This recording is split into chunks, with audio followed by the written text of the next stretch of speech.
At the bar radio here with Ace Hood. As you can see, he's already at the bar because he got some Ciroc. But I got to say, we just seen Ace Hood, a real genuine dude. I salute you. I salute you. Like, just your humble and stuff. I appreciate that. We artists like you. That's it. At the bar. Yeah, at the bar radio. Yeah. You already know this the king of Philly, man. At the bar radio, man. You already right. Where to get lit at? You on your own. Just no white with that chit chat. I'm on the road, cause this that planning, this that get back. It's a different day, no, it's same story, nigga. I've been winning, retire like I'm Robert Horry, nigga. They just thought they knew me, but I'm here to make my story bigger. Keep that Laker 40 with me, always know I had that clipper. She act good, looking on my boat, bet I'm gon' skip her. If they start getting out of line, I bet I'm gon' get them. Pack a bag and book a flight, so they know I'm always trippin'. I've been Scotty with the right, so they always know I'm pimpin'. Well, I always say I got haters, cause they just know I'm living. Word to my bro that came on, they just know I got a vision. The stove gotta stay on, so no product missing. Government want us to stay home, go broke for politicians.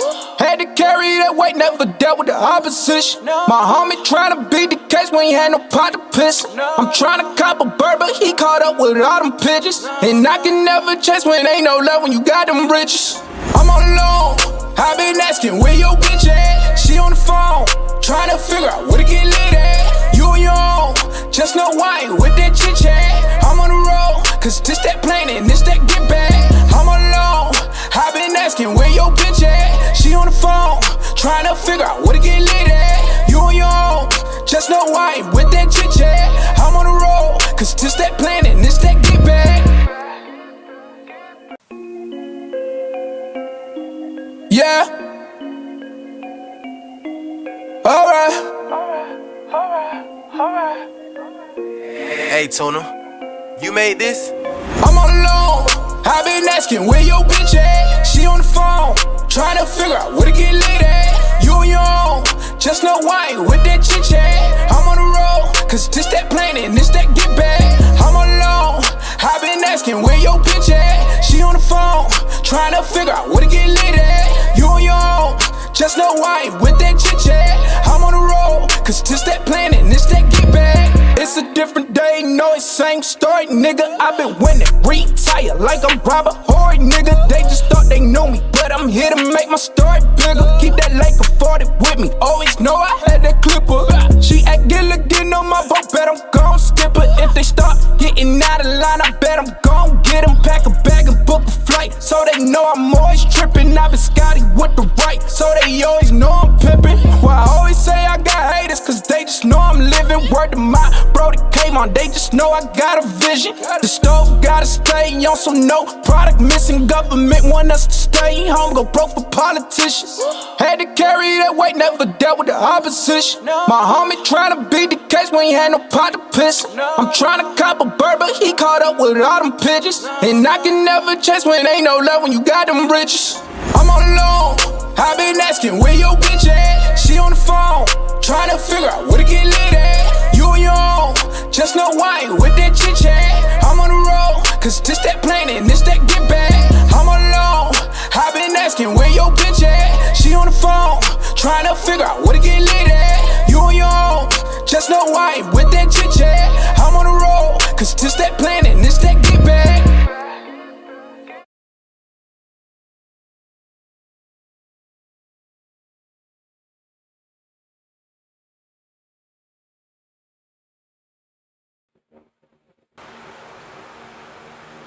What is going on? We are back. So we didn't have a show last week. So we didn't get to say, first of all, let's start the show off right. Happy belated Mother's Day to Lady Antoinette. Thank you. So. I was in Florida. You were where? I was in Florida with my children. Were you doing 25-year-old things in Florida? I mean, I was down there Cinco de Mayo. My nephew was down there.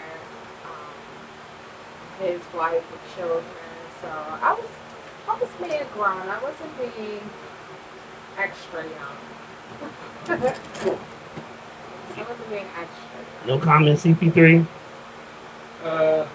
I'm having some major technical difficulties, and I'm not streaming on any of my platforms right Oh So no. meaning he has no time to throw shade at me. now. Right Thank now, you. Right, what you mean right now? trying to fix the Never. drive. But yeah, I had fun down there in Florida.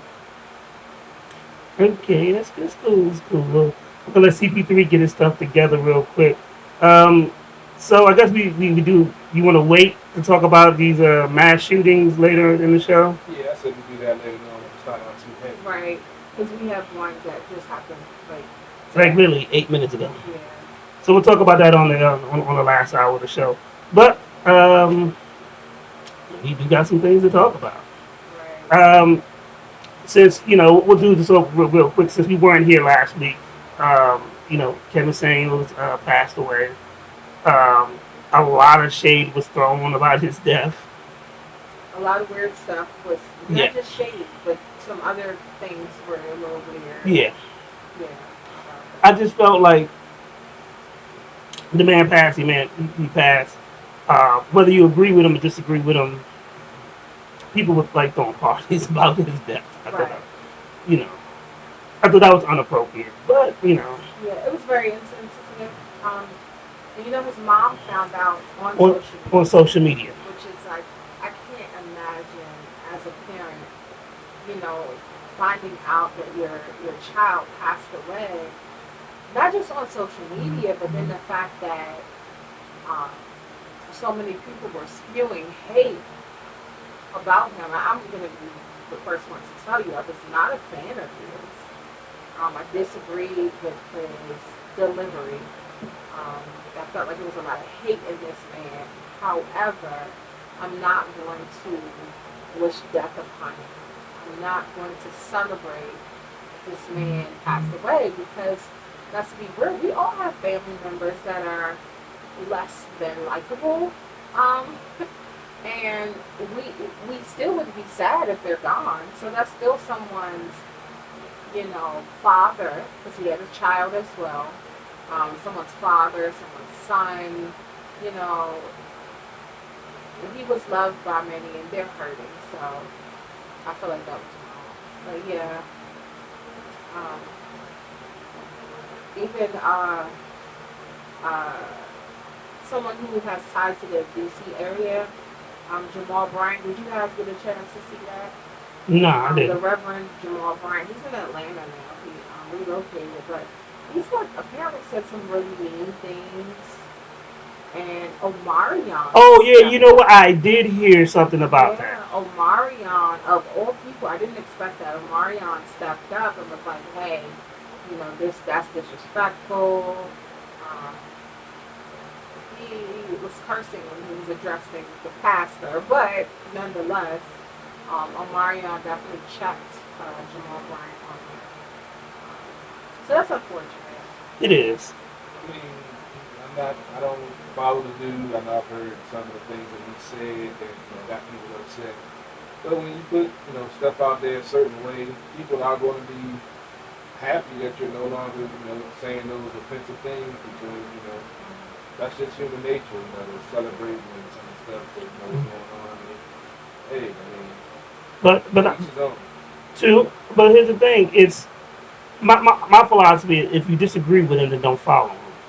Right, I don't like if I don't like a program, I just turn it off. right, Um, I've seen clips of him, and I was like, okay, I'm not gonna watch this guy. right, right. That's just me though. But I know he did have a fan base, but more importantly, he had a family, and sometimes we gotta balance it out because you're human too, and as a person who has lost a lot of people over the last several years, you don't. Their family is grieving, so you want to be mindful of some of the things that's here because spewing stuff about this dead man don't make you a better person. Right. Yeah. And I mean, at the end of the day, if he was a hateful person, that's something that he has to Deal with. deal with. Yeah. You know what I mean? He died of a possible heart attack. A lot of people are saying that he may have had like a combination with gas station pills and Red Bull. I'm not sure how true that is, but that's what is being said. And I feel like, I do feel like it is some irony behind the way that he passed away, with all that hate in his heart. But that doesn't mean I'm going to celebrate that. But it also goes to show for those who praised him, if you really take a step back and look at the situation, apparently Kevin Samuels was not living by what he preached. And sometimes you don't find these things out until people have gone on. So that makes it more turmoil on the family because apparently he didn't have any money. So, of course, planning a funeral and things like that comes into play.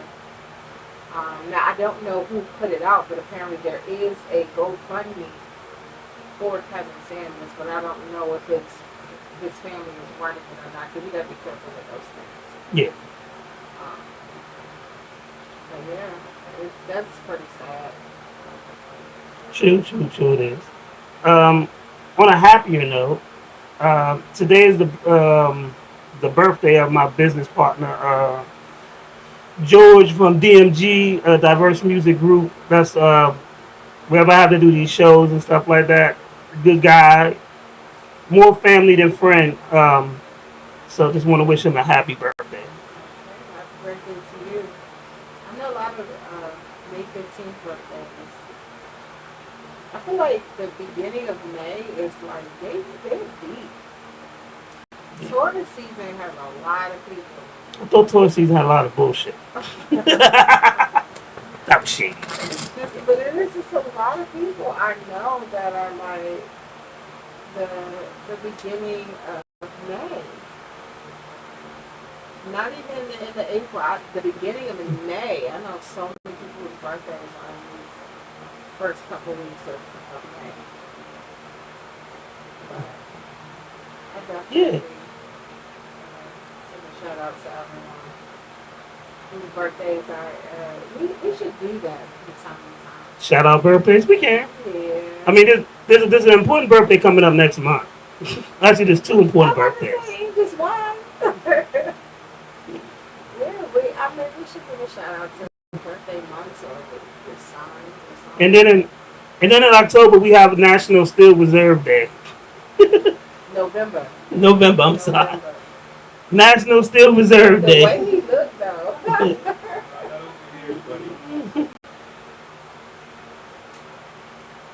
He said nobody. Stay away from that stuff. That ain't right. I mean, we do have you on camera drinking it though. There's nothing else left in the house. So I did see the Doctor Strange movie. So did I. So what is your thoughts?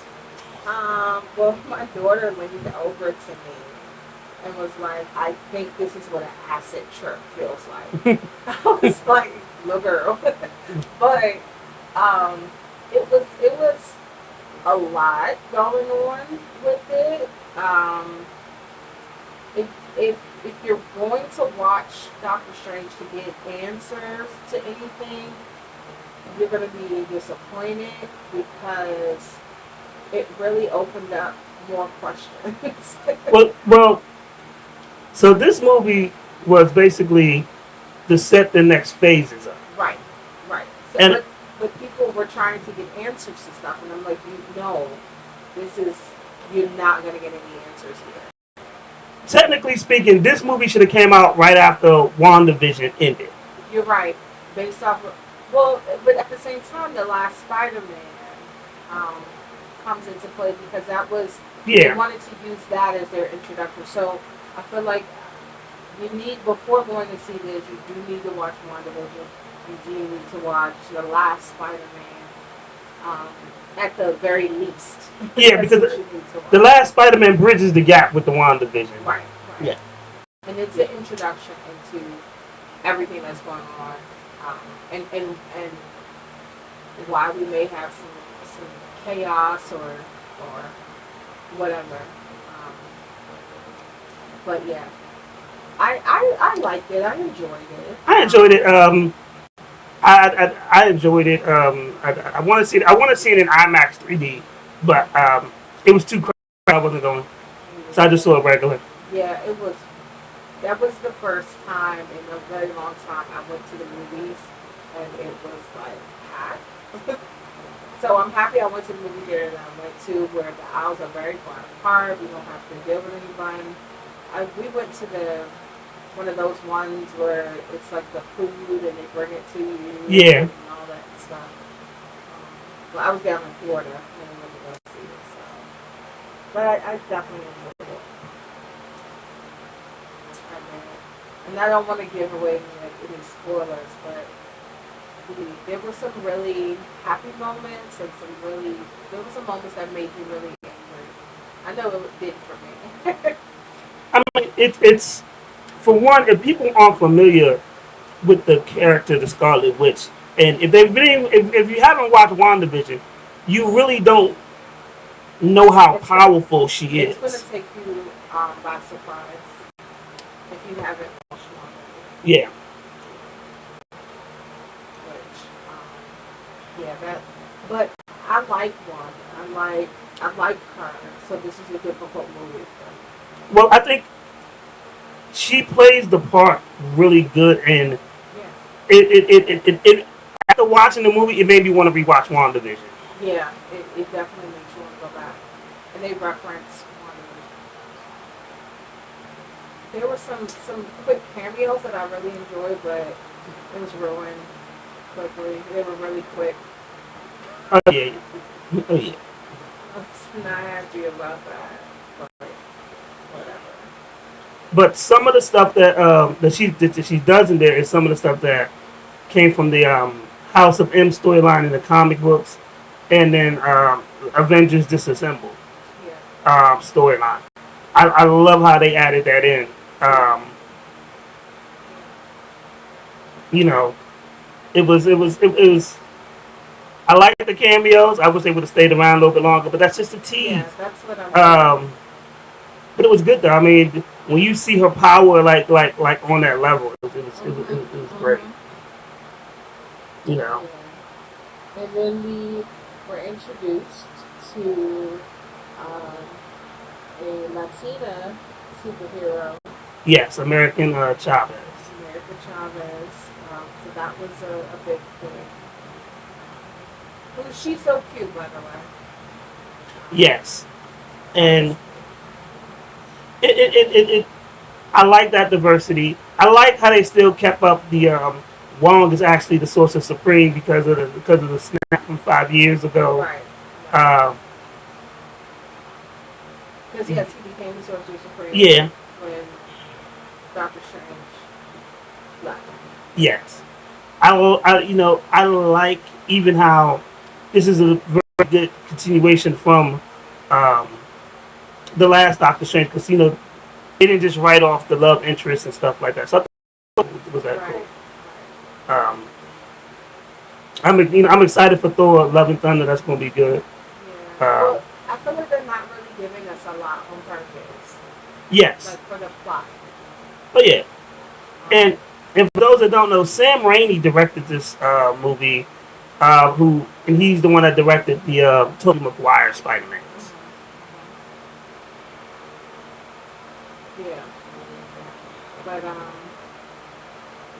but we were able to also get a peek into Avatar, which we've been waiting for like a billion years. Yes.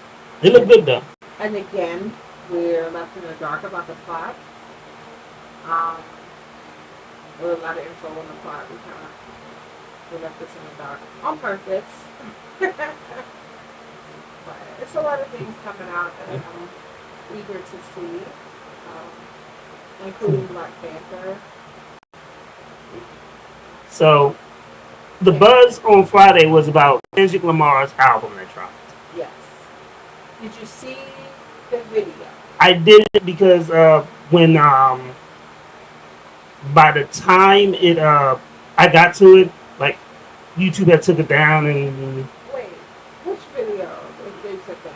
The Hearts, was it Hearts number 5 or Part something? 5? The one where he morphs into like Nipsey Hussle and stuff. Yeah, I heard when I googled it, couldn't find the official video. I could just hear the song and they had the lyrics playing behind. You know when you see the lyrics and shit like that. Search it on Facebook. Search, because you know a lot of artists have their Facebook Yeah. pages.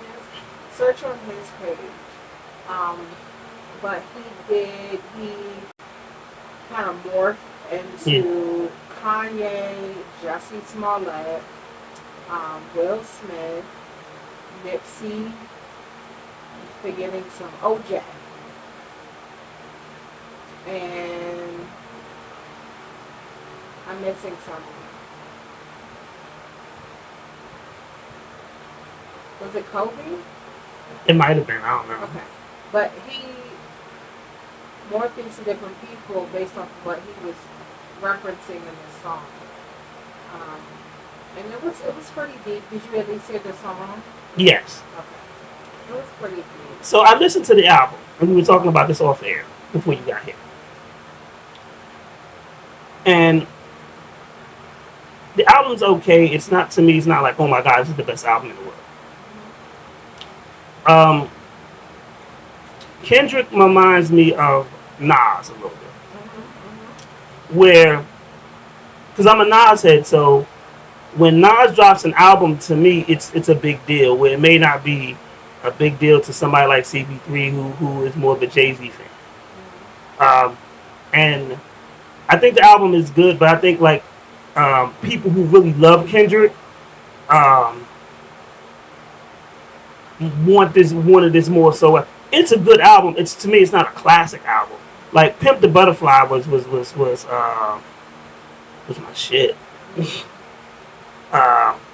And because I've had Kendrick albums before, Right. and to me it was, but I'm still listening. Like I haven't gone through all the songs yet. But so far, I mean, they did some very good songs. I wouldn't say great. I haven't heard one that I'd be like, yo, this is This is it. I gotta play this every day, 4 times a day type songs. Right. So, do you feel like this is like a filler album? I feel like it's a good album. I feel like it's just not. I mean, he's been going for 5 years, so. And this is the last album on TDE. It could be a filler album. He just wanted to get some things off his chest, or it could just be the next evolution, and maybe I just haven't caught up yet. Right. I could be behind the 8 ball on this one, and that could happen. Every now and then, I could be wrong. That's just my opinion. So, I found this to be interesting.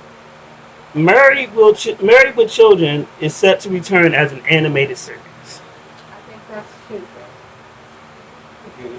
Yeah, look at the Family Guy.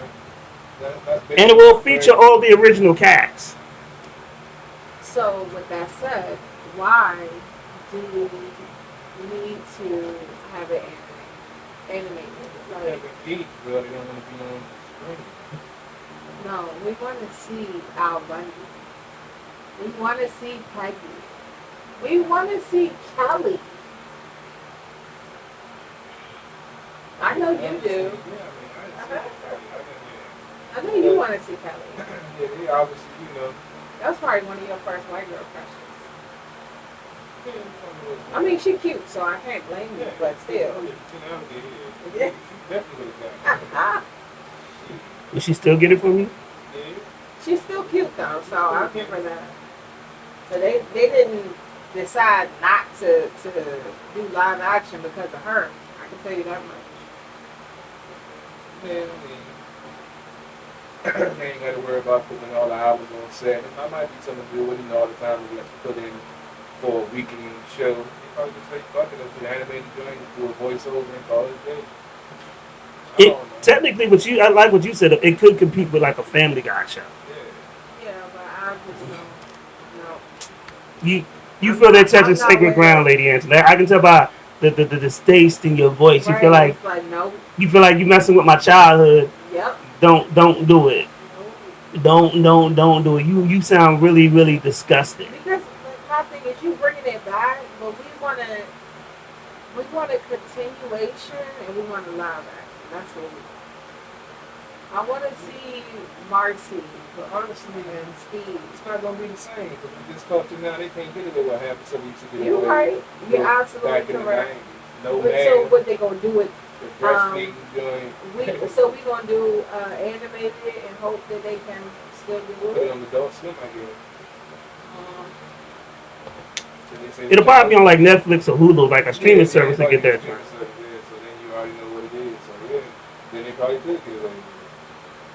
I'm not happy about that. So, Lady Anta, did you see the ending of Ozark? Oh, I told you I don't watch it. Oh damn! You hate Right. it. My father is even upset with me for not watching Ozark. Sorry.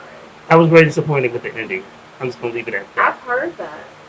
I've heard that. Like every now and then you see on YouTube, and there'll be like great series that ended horribly. This is one of them.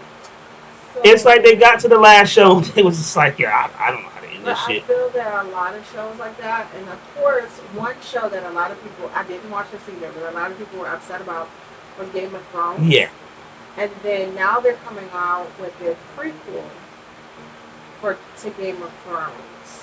What is it, House of Dragon? yeah, something like that. Yeah, so maybe they're gonna try to do a spinoff or something, and that's why it ended so horrible. I don't know. It doesn't make sense to me. But I will say a lot of shows lately have been getting the axe for absolutely no reason, so maybe they weren't planning for it to end that way. Yeah, but I mean, it was one of the most popular shows. Yeah, but there's been a lot of popular shows that still got the axe. I mean, Netflix is wondering why the subscription service is going down. Ozarks is ending. Strange Things is ending. I mean, those are two of the shows I watched right there. There's a lot of shows that, and it's not just Netflix that's going through it. Like this past week, they've like given a lot of shows the axe rate, and just different networks have. And I'm a little concerned because what are you replacing it with?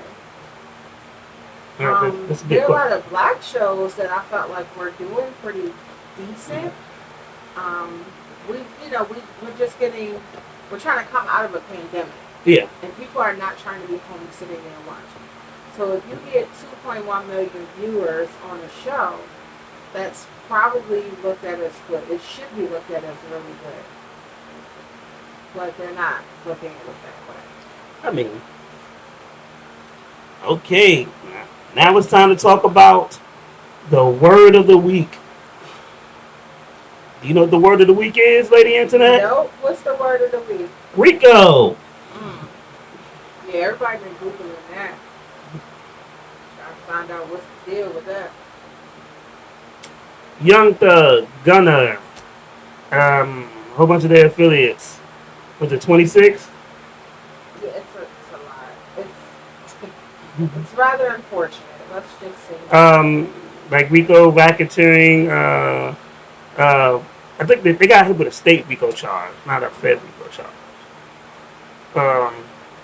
But it's sad because they said they have been watching them for some time now. You know, young rappers. I feel like and I just want to say I feel like I wish I could go back, go look on YouTube, find the interview we talked about when Casanova got locked up, Yeah. and just replay what I said then. The DEA has been watching hip hop for years. We were talking about this off air. It goes all the way back to NWA. Right. Probably even before then. But federal agencies have been watching hip hop, how we move, what we're doing, and are waiting for us to make that mistake. Um, the, Uh-oh. uh-oh. Uh-oh. Bullshit. And, Let me do my account no more. I try to go to Restream. You gotta pay for more than 2 channels. oh shit.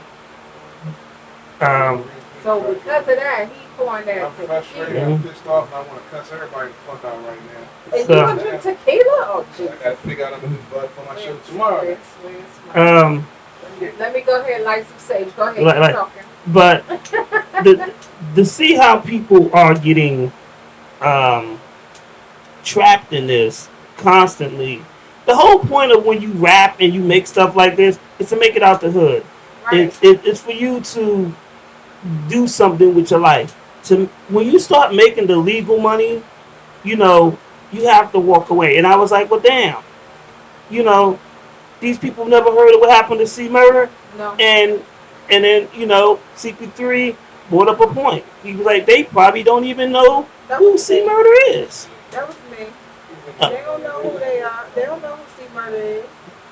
We asked them. We asked them. Oh, I don't know none of them old heads. What? You know. Well, then you making the same mistake they was making. You should know who those old heads are, man. That's the problem. You know what happened with Shine. Like people would have used their rap lyrics against each other, against them, and it's like y'all are not learning. Like if you don't know if you don't know your past, you're gonna be doing the repeated.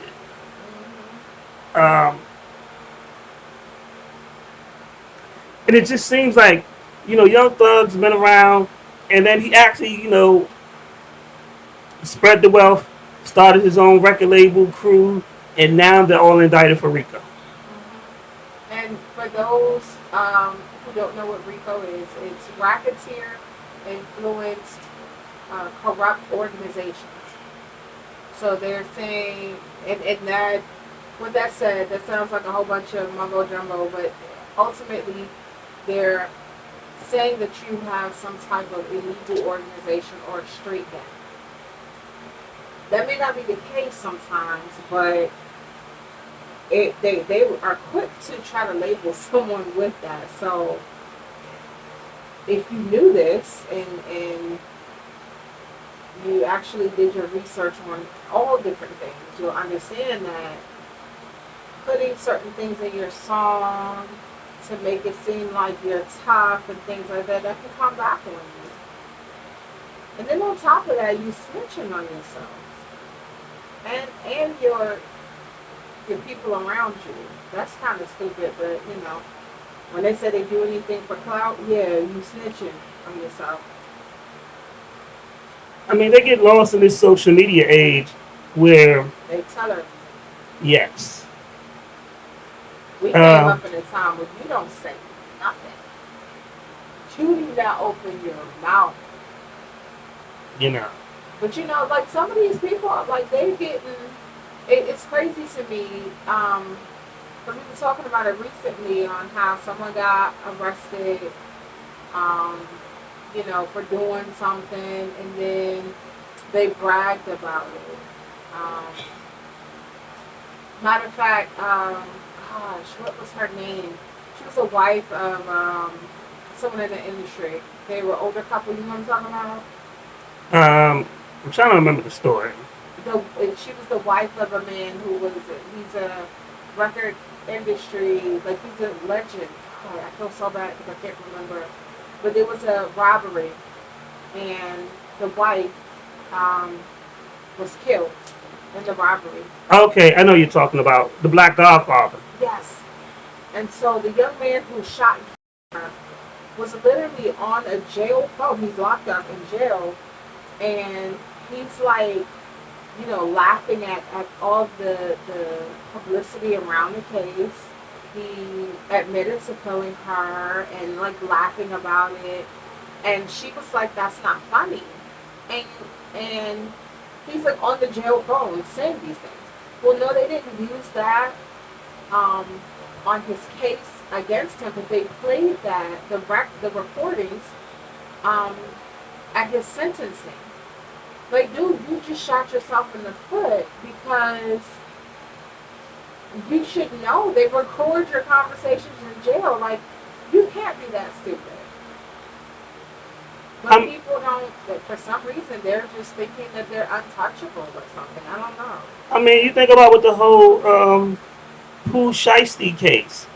Um, he basically the money that was they robbed somebody, and the money that was left, they found that they matched the serial numbers up to bills that he flashed on Instagram. Right, right. Like, this is just crazy when you think about. You giving up the evidence of the stuff you're doing wrong, so can't nobody feel sorry for you. It's a sad day when folks are taking themselves down. You know, I have a past, and you know, I wouldn't brag about the stuff that I did back in the day.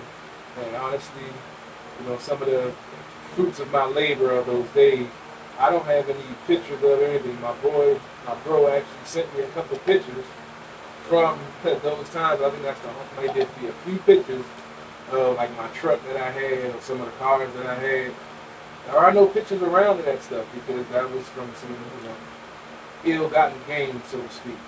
So for you to be out here putting on digital, you know, platforms, stuff that you've done or allegedly done, and then sometimes even getting specific enough to talk about where and when and shit, you deserve to get locked up.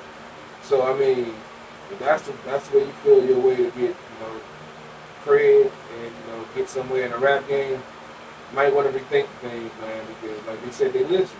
They've been listening for a long time. If you're stupid enough to put out their stuff you've done, that's why if you watch the show, I always say allegedly or hypothetically, because I'm not admitting the shit on air. But that's the crazy thing. It's you know, like I said, my boy told me back in the day when he worked in the DEA department, they listened, they had phone taps on Birdman and Snoop and Scarface and Jay Prince and all these other, you know. They were quick to try to bring you down. But you know, these things have been happening for a very long time. What makes you think it changed? But see, they didn't know what happened. They're too stupid to look back at the people before them. They're looking at the now and their future. They're not looking back. So they don't know the issues that NWA had, that Snoop had, that Jay-Z had, that Birdman had. They don't know that all of our major... If you're involved with hip-hop as a whole, you're probably going to be looked at. And they don't realize that.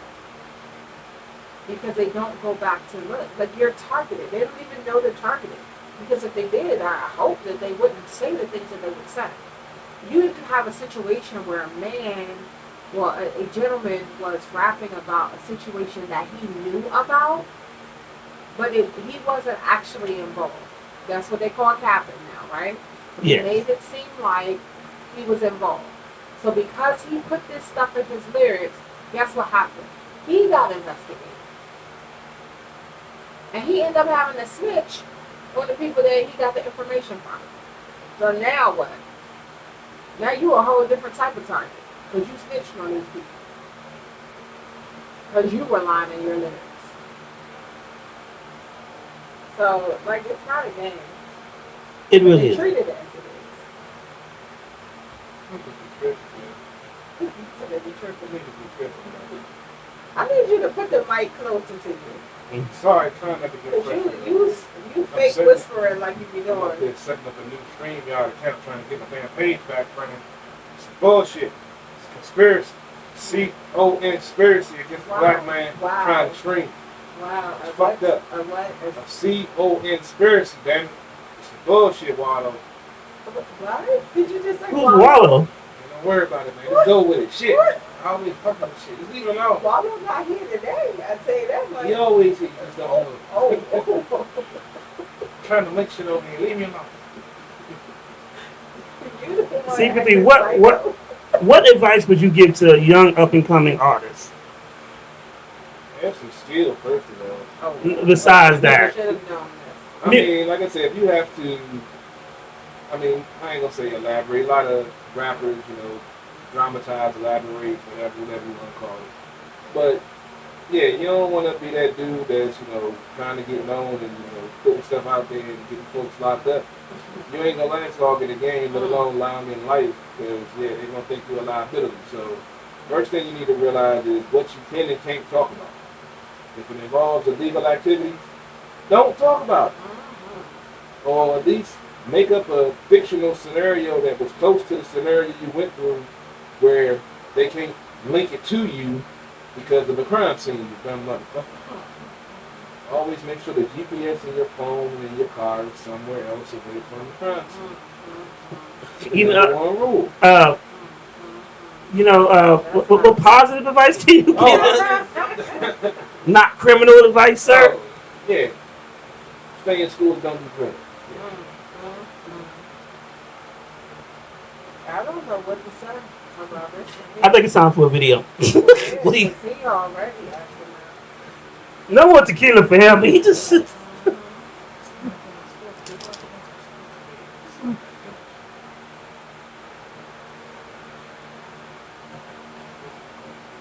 Alright, this is Baby Simba, Mr. Beat the Odds.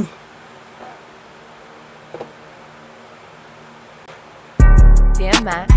This one's Let's go. Ayy, ayy, let's go. Beat Simba, nigga.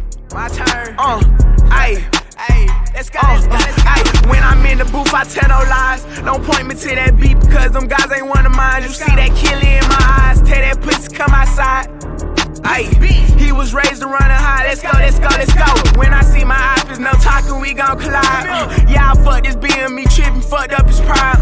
He say he gon' kill me, shrug my shoulders, then I nod. Ask the last nigga that tried, yeah, you can't cause he with God. Call me Mr. Beat the Eyes, I'm like Moses with that ride. Fuck your rules, we don't abide. I said I love you, but I lied. I like all my bitch sneaky, I can't fuck her, she too easy. Gotta cheat just to come see me, ain't my bitch, but still won't leave me. Hey man, I been poppin' shit, man. Beat Simba, man. Hey, I'm done beef with y'all hoe ass niggas, man. Let me talk to your bitch right quick. Hey, shawty, come here. Hey, hey, let's go, let's go, let's go. I'm pissed off my liquor, I might overreact. I pop a bean, we fuck for hours, and let's run back to back. I eat that pussy, I'm free nasty, watch me kiss up a back. I pop her, she talk too much, I put this dick in the neck. Make sure she stay, make sure she ate, that's how you get your respect. I like the hunch, we like the fuck, I think I love having sex. Fuck on your bitch, that's on my man, and I still fuck with my ex. And I ain't waiting on your cousin, I just gotta confess. She got a boyfriend and she messy and she say I'm on next. She on your nigga, fuck on me, don't have to deal with no stress. Don't trust no nigga, trust no bitches, get that shit out my chest. I fuck them bruh girl and his girl, know why niggas is pressed. Hey bro, I don't even know why you mad, you ain't the first one. You know what I'm saying? I been doing this shit, we been doing this shit. You know what I'm saying? Don't get mad at me, don't hate the game, hate the player. Hey, they call me freak, nasty. Some call me Zaddy. I don't do no talking, tryna fuck, send me the edit. I don't do no talking, that my business, please don't ask me. She get freaky for me, play with that pussy, spraying her ass cheek. Baby got a figure and stamina, think she an athlete. Bitches here by me, hating, wishing that they had me. Used to fall in love with these hoes, that was the past me. Used to fall in love with these hoes, that was the past. Ay, when I'm in the booth, I tell no lies. Don't point me to that beat because them guys ain't one of mine. You see that killer in my eyes, tell that pussy come outside. Ayy, he was raised to run a high. Let's go, let's go, let's go. When I see my eyes, there's no talking, we gon' collide. Yeah, I fucked this being me tripping, fucked up his pride. He say he gon' kill me, shrug my shoulders, then I nod. Ask the last nigga that tried, yeah, you can't cause he with God. Damn, Matt. This one's too hard. Bow your head and pray. You wanna talk to him? Hey, let's go, let's go, let's go. Beat Simba in this bitch, we turn, nigga.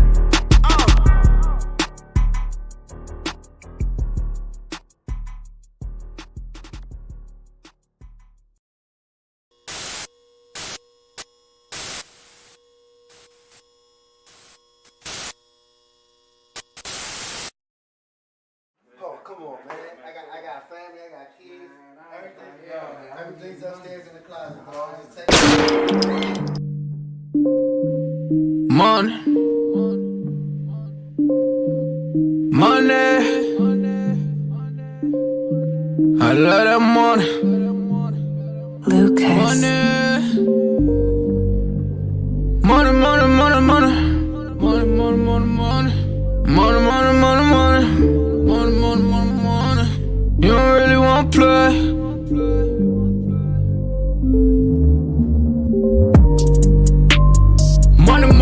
money's what I'm talking about. We don't really know what you been talking about. And you don't really wanna play. You don't know what to say. It's money's what I'm talking about. We don't really know what you always been talking about. And I don't wanna be the one who always really talk about. And you don't really wanna play. You don't know what to say. Cause money's what I'm talking about. Money, make you shut him mouth. Don't never ever talk about it if you never had the clout. You don't know what to say, stay up out of my way. Cause money, make you shut him mouth. Keep playing with these goonies, boy, I'm gonna have to make the call. Stay in bounds on your pivot, boy, if you gon' ball. Cause a lot of niggas be fake, and you really can't play. Cause we done got it out the mud, nigga, what you talking about? Screaming, oh my God, money got me pride. They living a lie, look into my eyes, they might seem surprised, this is homicide. We just multiply, we been on the rise. If we got some wings, fuck it, we gon' have to fly. Money's what I'm talking about. Day in my life, take me a different route. And use all my case, niggas on my face. You can get erased, what you talking about? Money's what I'm talking about. We don't really know what you been talking about. And you don't really wanna play. You don't know what to say. Cause money's what I'm talking about. We don't really know what you always been talking about. And I don't wanna be the one who always really talk about.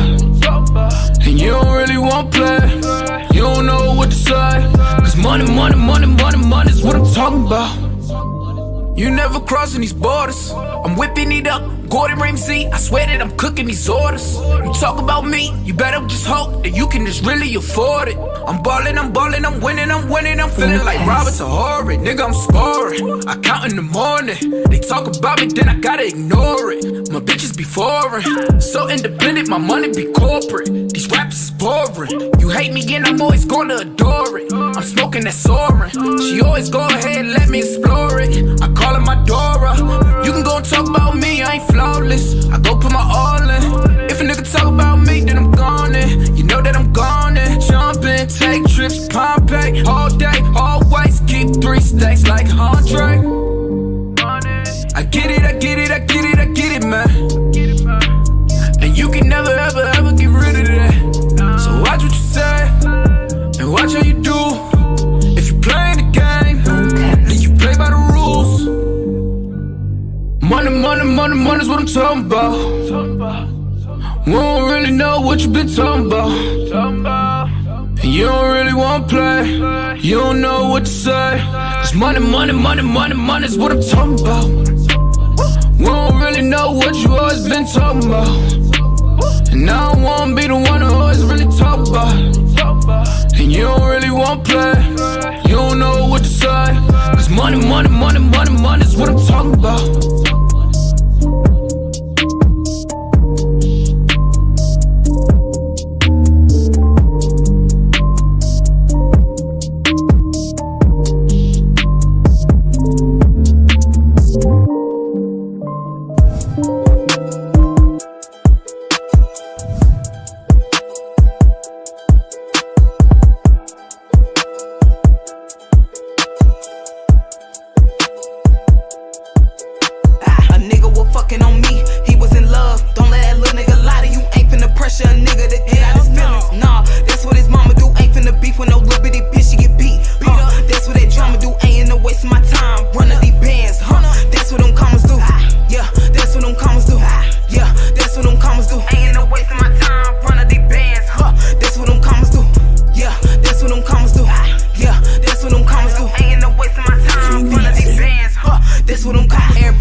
dub it. Don't play with a gang when you see us in public. If I had nothing, you know I would clutch him. I grip on the strap and you know I'ma bust it. A nigga was fucking on me, he was in love. Don't let that little nigga lie to you. Ain't finna pressure a nigga to get out his feelings. Nah, that's what his mama do. Ain't finna beef with no little bitty bitch, she get beat. That's what that drama do. Ain't in no waste of my time. Run up these bands, that's what them commas do. Yeah, that's what them commas do. Yeah, that's what them commas do. Ain't in no waste of my time. Run up these bands, that's what them commas do. Yeah, that's what them commas do. Yeah, that's what them commas do. Ain't in no waste of my time. Run up these bands, that's what them commas do. Hit my phone like, Tay, where you at? I dropped the pen, come give me that neck. He drowning this pussy, he like, what the heck? I don't be bragging about how I be wet. My drip game awesome, you know I be flossing. Bring that ass here, and you know that I'm bossy. He think he a pimp, well bitch I'm a pimp. Louis back heavy, I walk with a limp. Money on my mind, I'm talking about commas. Fly takes back a hoe with that drama. Drinks is my son, I call him my toddlers. Big booty bitch, they call me a wobbler. Ass hair broom, that's true facts. Got your nigga on my ass, that's true facts. Bitch, you and my bitch don't do that. If you wanna dip, bitch, I'ma screw that. A nigga was fucking on me, he was in love. Don't let that little nigga lie to you. Ain't finna pressure a nigga to get out his feelings. Nah, that's what his mama do. Ain't finna beef with no little bitty bitch, she get beat. That's what that drama do. Ain't in no waste of my time. Run up these bands, that's what them commas do. Yeah, that's what them commas do. Yeah, that's what them commas do. Ain't in no waste of my time. Run up these bands, that's what them commas do. Yeah, that's what them commas do. Yeah, that's what them commas do. Ain't in no waste of my time. Run up these bands, that's what them commas do. Yeah.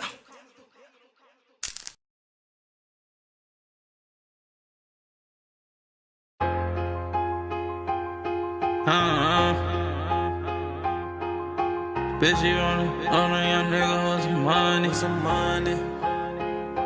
Yeah, yeah, yeah.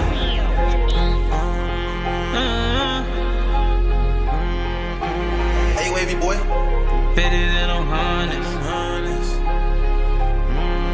Bitch, you wanna fuck on a young nigga with some money. Ain't no dummy, all I want is counting 50s and blue hundreds. Big dog, I might fuck your hoe and pass off just like I'm Chris Paul. I ain't drinking Hennessy, I told him pour me up some crystal. Yeah, I'm turned up to the max, look the wrong way, get you pissed. She for the street, her she a freak. I hit one time, now she in midst. Ain't tryna talk, ain't tryna link, I'm a big dog tryna forget. You tryna beat, just keep it street, I'm tryna put you in the brick Nigga wall. keep tweaking on my name like I won't put him in the brick I wall. I play for keys, so stay on point. One little false move will get him knocked off. Bad bitch only lean once, but you know I got my rocks off. She like a nigga with money, so you know she can't a big dog. Don't get a nigga pissed on bullets like I'm Brand. She eating perkies like they Tylenol 4, and then I'm dozing off. She eat the dick up, now got locked jaws. Big stripes up, little bitch, I been a boss. She wanna fuck me, ass gon' cost. I done did it all, done seen it all. Bad bitches, fucked them all. I had money, I fucked off. With my old friends, they done ran off. Before I let a nigga take me, we gon' have a fucking standoff. I need to talk with God, cause them things I did was dead wrong. Bitch, you wanna fuck on a young nigga with some money. Ain't no dummy, all I want is counting 50s and blue hundreds.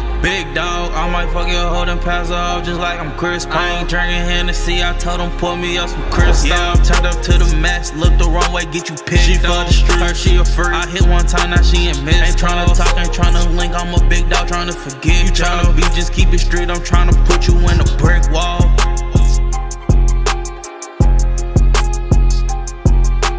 She for the street, her she a freak. I hit one time, now she in midst. Ain't tryna talk, ain't tryna link, I'm a big dog tryna forget. You tryna beat, just keep it street, I'm tryna put you in a brick wall. Hey, wavy boy.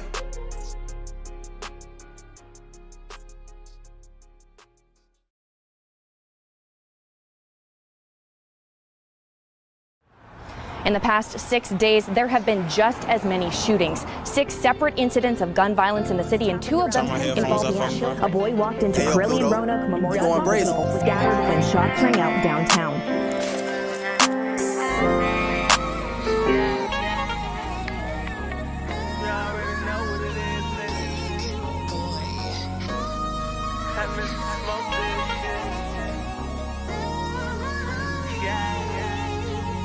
Okay, ayy, don't violate. Yeah, you know I taught you better. You know if we put our minds together, we can get this cheddar.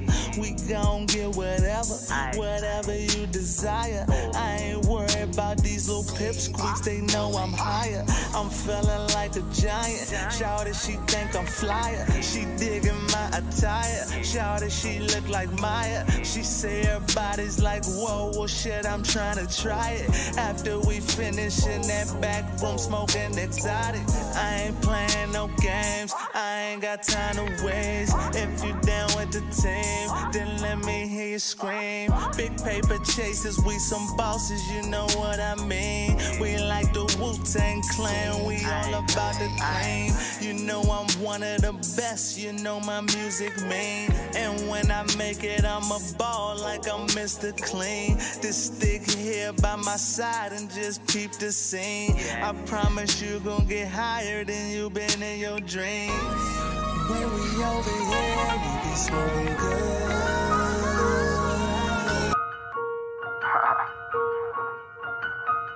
I don't get this motherfucker right. Right.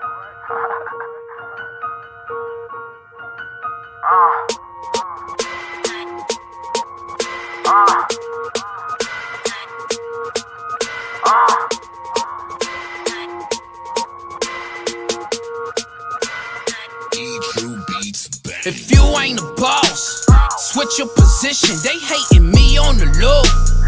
I cannot listen. I pack your bag if you trippin'. I got me a superstition that you been looking for ways. Get me up off this mission. My grandma told me, boy, watch what you pitching. You stay safe at the base and not what you whipping. They just all in my business. Scotty knows just what a pippin'. Flow like I be rapping, tiptoeing J's when I'm riffing. They say I be hot, but I think I'm sizzling. Surgically put on the clinic, spit it out just to a dentist. Try to do me some good, but they say I'm a menace. We back and forth like it's tennis, and I can't mold out my image. But we can't really change what you already felt, and nobody can say we never did help, never did it to mention. So let's calm all the tension. Let's just show you what's real and just get back to this business, you know. Tryna make a flip up off a quarter P. This is what it is and what it's supposed to be. I've been right here if you ain't noticed me. It's them Southside squad niggas for the D. We been right here if you ain't noticed me. We been right here if you ain't noticed me. We been right here if you ain't noticed me. We been right here if you ain't noticed me. A rapper step up to me, that be a no-no. I be deaf cause they so-so. WWE. I got the game in a chokehold. Stamp it just like a logo. Just keep it on the low-low. They like I'm back on my mojo. Man, I still be great, either riding or solo. Used to bag up them Cincos just to make back that Ocho. Going into OT when I was loving that Coco. Spit it all on some promo. I'm talking tables and photos. Dying for what I love. I forgot about the Toto. Don't become a D-Rust, that mean you breaking a bro code. Man, all of these threats, I might just buy me a fofo. Try and get all of these checks, so I don't see you just no more. Man, you rapping ass niggas, I see you done change. Even when I touch my first million, I stay the same. You can't deliver the genre. Fuck this game like a porno. They hearing this like, oh no, ain't from DC, but he go. Tryna make a flip up off a quarter P. This is what it is and what it's supposed to be. I've been right here if you ain't noticed me. It's them Southside squad niggas for the D. We been right here if you ain't noticed me. We been right here if you ain't noticed me. We been right here if you ain't noticed me. We been right here if you ain't noticed me.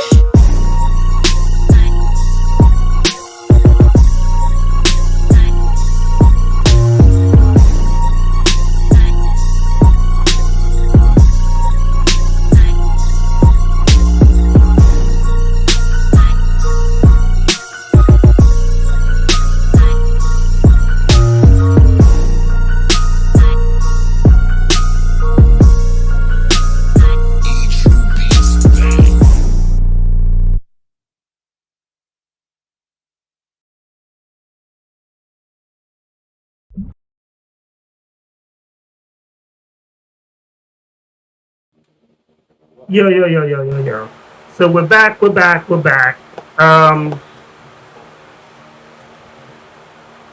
little music break. CP3 still looks like he wants to kill somebody.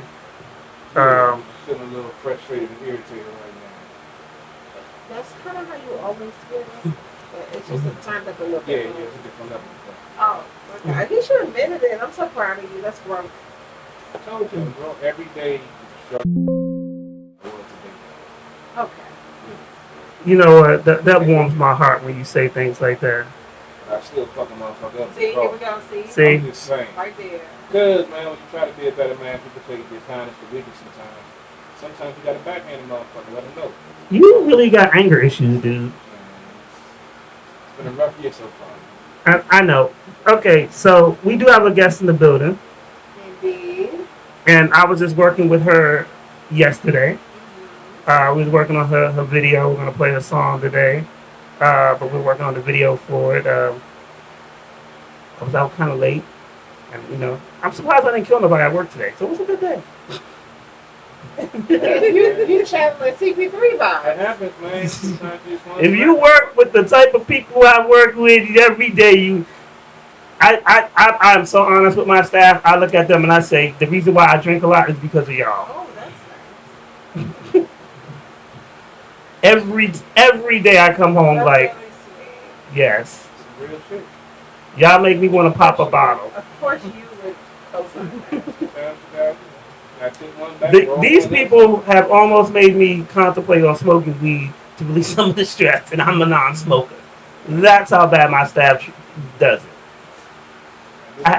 So I will tell you this before we get to our guests. Today, what did you say? Coke with dope. That's what I thought he said. Yeah, I just started a new slogan. Coke with dope. That's not good. Coke with dope. No. So we don't say that, sir. Got me out of jail. Oh my God. So, Lady Anthony, I'll talk to you since you have the contact. Right. You don't. There was one of my staff members normally cleans the COVID rooms. So for months we hadn't had any. So we put it on her. We put it on the iPad now because we're fancy. We fancy Negroes now, and we're moving on up like the Jeffersons. So we put it on there, and she went to skip the rooms. But I can see this because I have the app on my phone. So when she saw me, she said, "Hey, yes, you gave me COVID rooms." Okay. Yes. It's part of the job. You've been trained and you cleaned them before. So I don't understand what the problem is. Well, maybe I'll just pull the trash. No, you clean them. That's what you do. You know what happens when people tell me what they're going to do? That results in one or two things. Did you tell her what you were going to do? No, I just looked at her and I was just like, your options are cleaning the rooms, cleaning the rooms. That's like... Because the other option is punch out. There's another option. The other option is punch out and go home. And when I see you on Monday, I got something for you. It's called paperwork. That's another option. And that paperwork puts you on a very bad path. So, but she wound up doing them.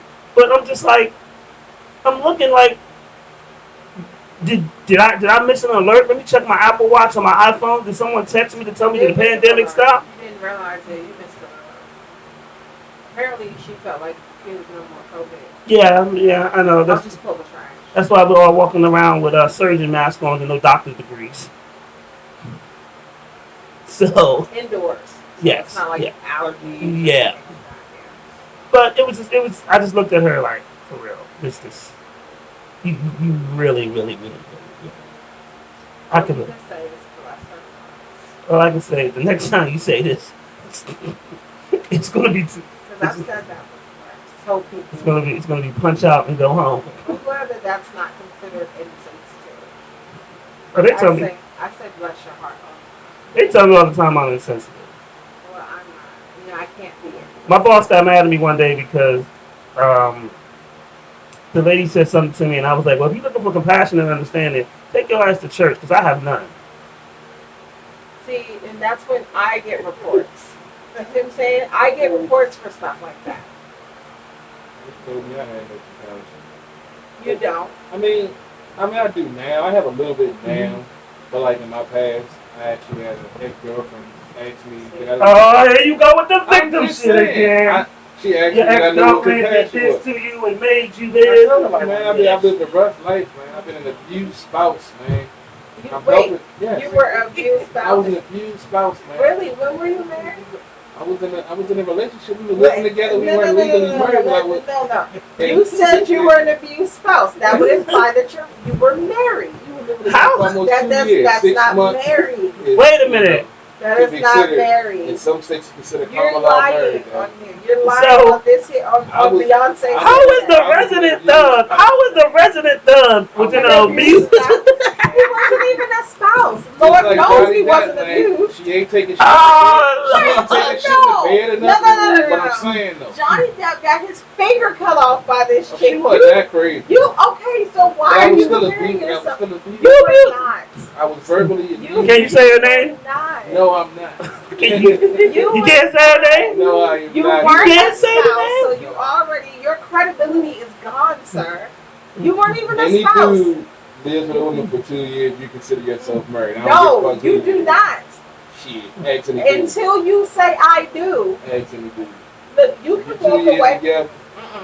As someone who has been married before, See, I ain't there is stabbing a nobody. difference. See, I'm not gonna Now, I get away didn't with stab stabbing my somebody. ex-husband. Thank you very much. You ran into the night?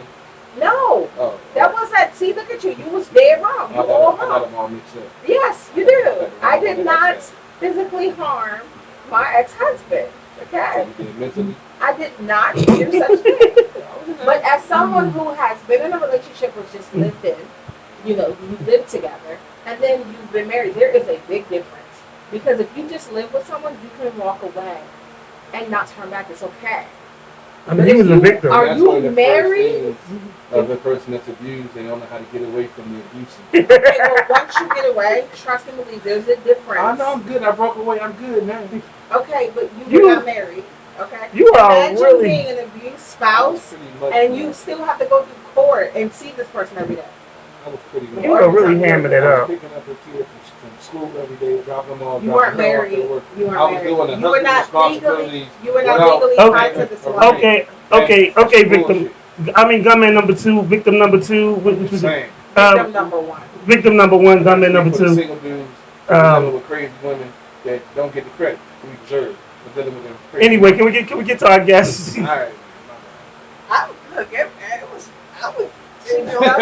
She's laughing. Hey, man. I was just glad to know she was on my side with Johnny Depp case. Like, this chick is a little bit Right. Yeah. Like, that's a whole different ballgame. A whole different. I was like, yeah, cutting off fingers. Yeah.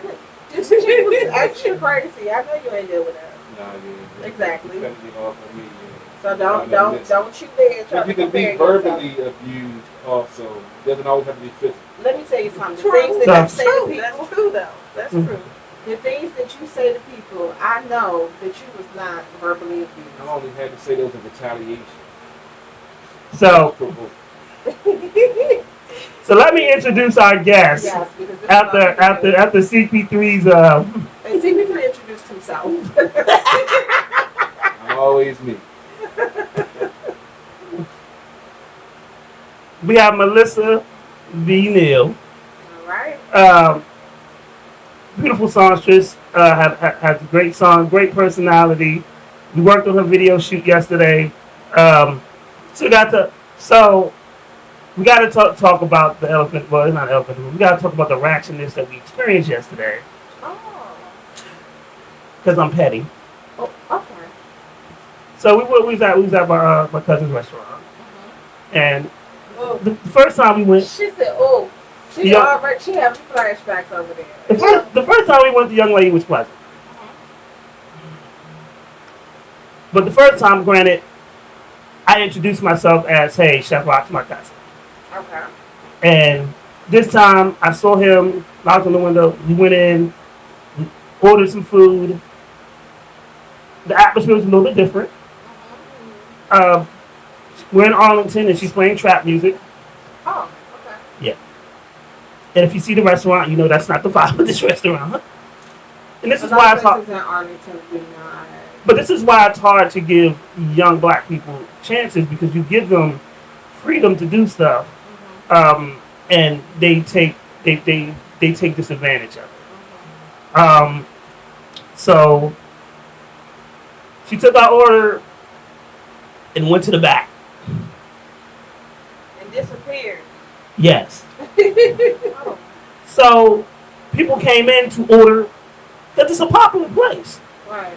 She's arguing on FaceTime with her friend or whatever. Like her boyfriend or something? Boyfriend, girlfriend, I don't know. But she arguing with somebody. Yeah. And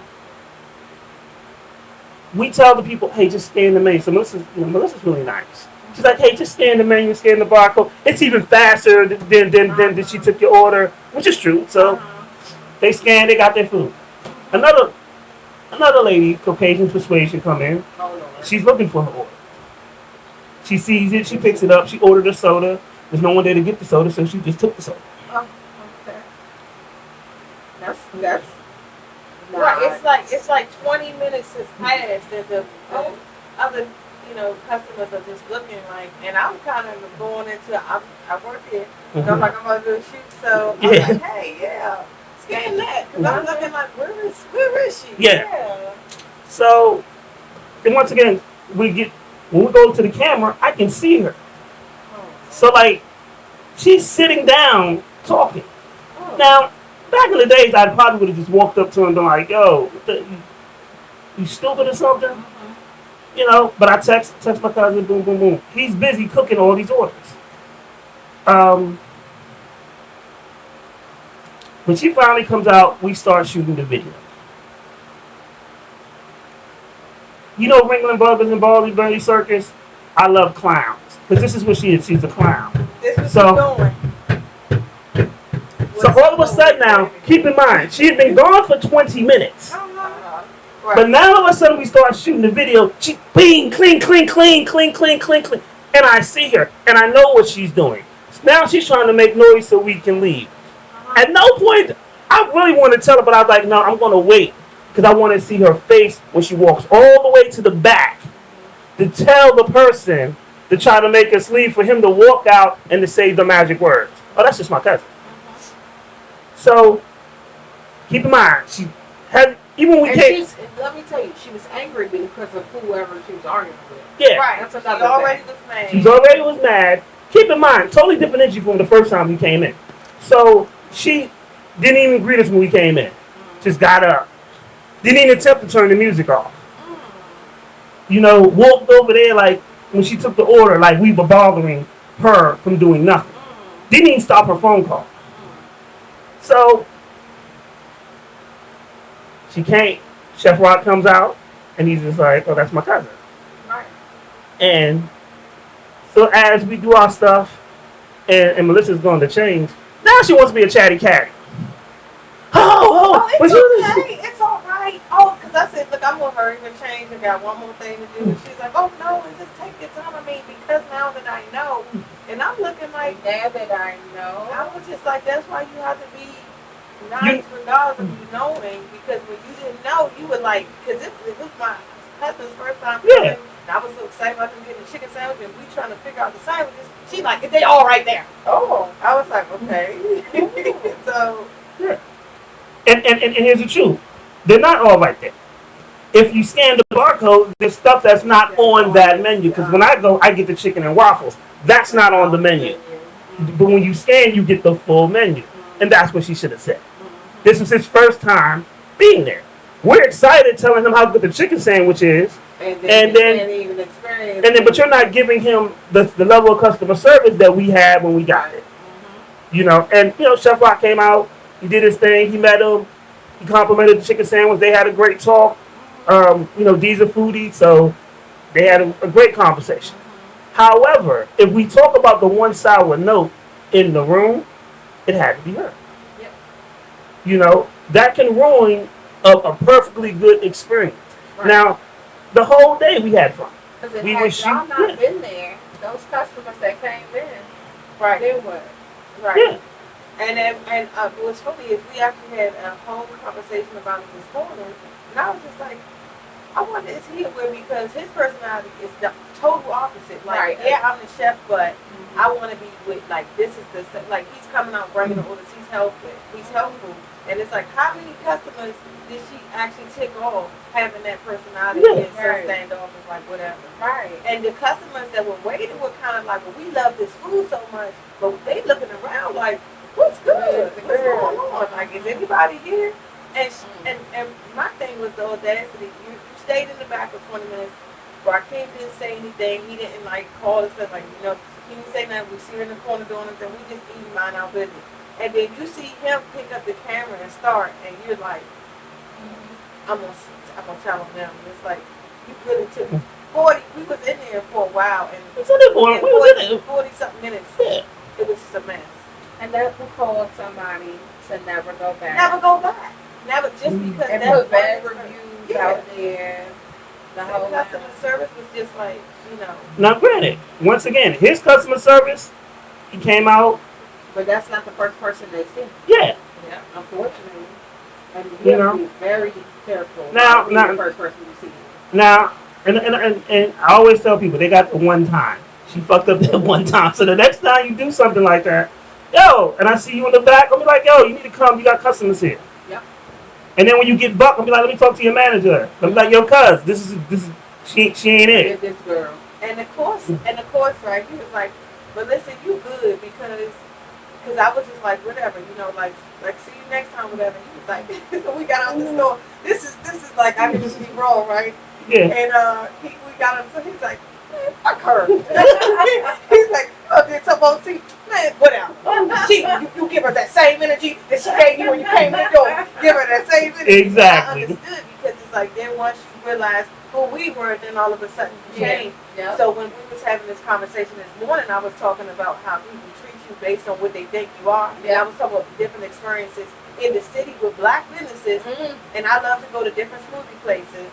And when I went one day, like after work, I was kind of busted. I ain't had a thing away and all that, break up and all. So I was just going to get my food. And the guy was so like nasty with like telling me what I could get. And I'm like, can I, I've never been here before. And like, I'm excited. Like, totally different from when I went in and I was coming from another shoot I had. And I went in and it was like, oh, hi. Yeah. But it's like, okay, because you think somebody has something or they know someone, but it's like you really could be missing out on the real person that's coming in on the chill. That's the person that probably know everybody. And he was just, Rakeem was chilling. Like, that's an age-old story, honestly. Yeah. But the thing about it is, though, people who really know me knows I can be a big ass. Like, I could have really just been like, oh, so you want to play? Let me just walk in your back of your kitchen and be like, I will admit I probably would have. like I said, everybody get that one time. That one time, I'm gonna chalk it up to you having a bad day. But when I walk in there, if you have that same energy, I'm gonna match it next time. I'm gonna match it to, and I'm a Gemini, so I'm gonna match it to like 800 degrees unnecessarily. I don't think I give you the first time. Like, you've been with me at various places. And Oh yeah, you the pull out queen. I don't think that I can be that polite the first time. Like, I might give you a moment to We heard you on the phone. How you talk to some people. But I don't. No comments, CP3? you gotta say out. I mean, as someone in the customer service industry, as a car salesperson, we did have a couple of instances this week of customers coming in, cussing and fussing and, being belligerent. And me, I'm that wishing motherfucker would mentality. But in certain situations, you can't do that, especially in the business environment. So the customer was, cussing and fussing over something that wasn't even our fault. They bought a car. It was a, lower price car. Their son came in and bought it. Next day they bring it in on a tow truck on a flatbed. Mom comes in, calling us crooks, and we sold them a piece of crap car, all of this and that. So the manager, I wasn't there. I'm hearing it secondhand. But the manager, trying to keep it cool and calm. Come to find out, the son was sitting in the car smoking a J, left the headlights on the back. So all of that cussing and fussing was because they didn't even try to jump the battery. So then, instead of apologizing, she proceeds to try to accidentally have a slip and fall in our showroom floor. And there's cameras all around, and no one was around. Okay, wait. I gotta ask. I would Do you know a question I gotta ask? No, you don't have to ask that question. You know the answer. You already know. You know the answer. You already know. To your question. You already. We all know what you're about to ask, and you already know the answer to your question. I want to know. Say was it a carrot? No, it was not. It was a African American. Us. Yes. She must have been raised. Yeah, she went off, and then when she was seen to be wrong, instead of apologizing, she doubled down and tried to have a fainting spell or a slip and fall. And from what I heard, it was hilarious because like she was in between both of the new car and the used car towers, and when she hit the ground, like all the man just looked up. And they went right back to what they were doing. It was like, well, we got to know Karen, but you just fell for no reason at all. And then her son, her man said her son came over top of her. They're like, Mama, you okay? Like in the color purple. I always miss the good shit. I wasn't there for it. I always miss the good shit, but that's a good thing. But, I'm gonna say it sounds like from what you said, and maybe it was good you missed it because it might have went a different way. Yeah, you know, CP3, you do have that. I mean, I stay out. If it ain't my customer, I'm out of my business. Now, I've never had any customers in that situation, but yeah, my security days, yeah, I had to deal with some of that shit. And so security's difficult. You can smack a motherfucker and get away. You started something. You sound pleased when you said that. I miss That's not security. my business. I miss doing security. That's why you got some of my frustration. Especially with skinny jeans. You don't know what it is. You know what? You agree. Like, sometimes you got to fuck a motherfucker up. No, that's not what you're supposed to say. That's called you about to get struck, and I need to move over. That's what that's called. That's him seconding that motion, man. You said you was an abused spouse, so that's what that's about. So let's actually start the interview now. Lady Annette, what'd you say? Lady, do you have any questions? That lighting is for you, not me. Do you have any questions for Melissa? Well, first I want to state that the culprit to my woes for today. Oh shit! Tears. It's raining pretty heavy. You might want to close the door, and Lady Antoinette got some words for you. And they brought the rain with them. They brought the rain with them, the culprit. So I just wanted to. The culprit made my mouth shut down too, man. You want to get it off your chest before we start the interview real quick? Well, I just feel like, if you attend a game and your team gets destroyed, it just might be your fault. I had to leave. It got so bad. It got destroyed. I got tickets from my company, and they supposed to put $25 on the ticket plus they get food and stuff. I got my mama there, my little nephew. Go to get the food, and the system is down. They can't do it. So you gotta pay. So. And then he brought the rain in. But then I was like, I hope they. No, I didn't say that. So Super Dave is in the building. Other than that, welcome back, Super Dave. Lady Antoinette is not happy to see you right now. Oh, I'm upset with you. What did I do? You made them lose, and then you brought the storm. So. Well, I apologize. Both of those things I had no control over. And then CP3 is upset with you. No, you was blaming him too. He said that you were the cause of his treatment going down. I probably was. Okay, now do you have a question for Ms. Neal? I do. Yeah. So you're a songstress. So tell us, as a songstress in the DMV area, tell us about, in general, how you experienced this culture and how that has treated you, the DMV scene, as a young woman. I love DC. That's really all I know. So for me, I'm an entertainer. I'm a performer. So I never had a problem going out, and I just felt like when I first started as a female, if I'm going to see a show, like how is the other female on the stage making me feel. So I just like to have fun. So I would just go out and say I'm gonna have fun, and they enjoyed it. They liked that. So I think with DC culture, especially now, it's probably one of the best cities for live entertainment, and it's a lot of people that come out and support local like artists, businesses. So I didn't really have like a sour experience.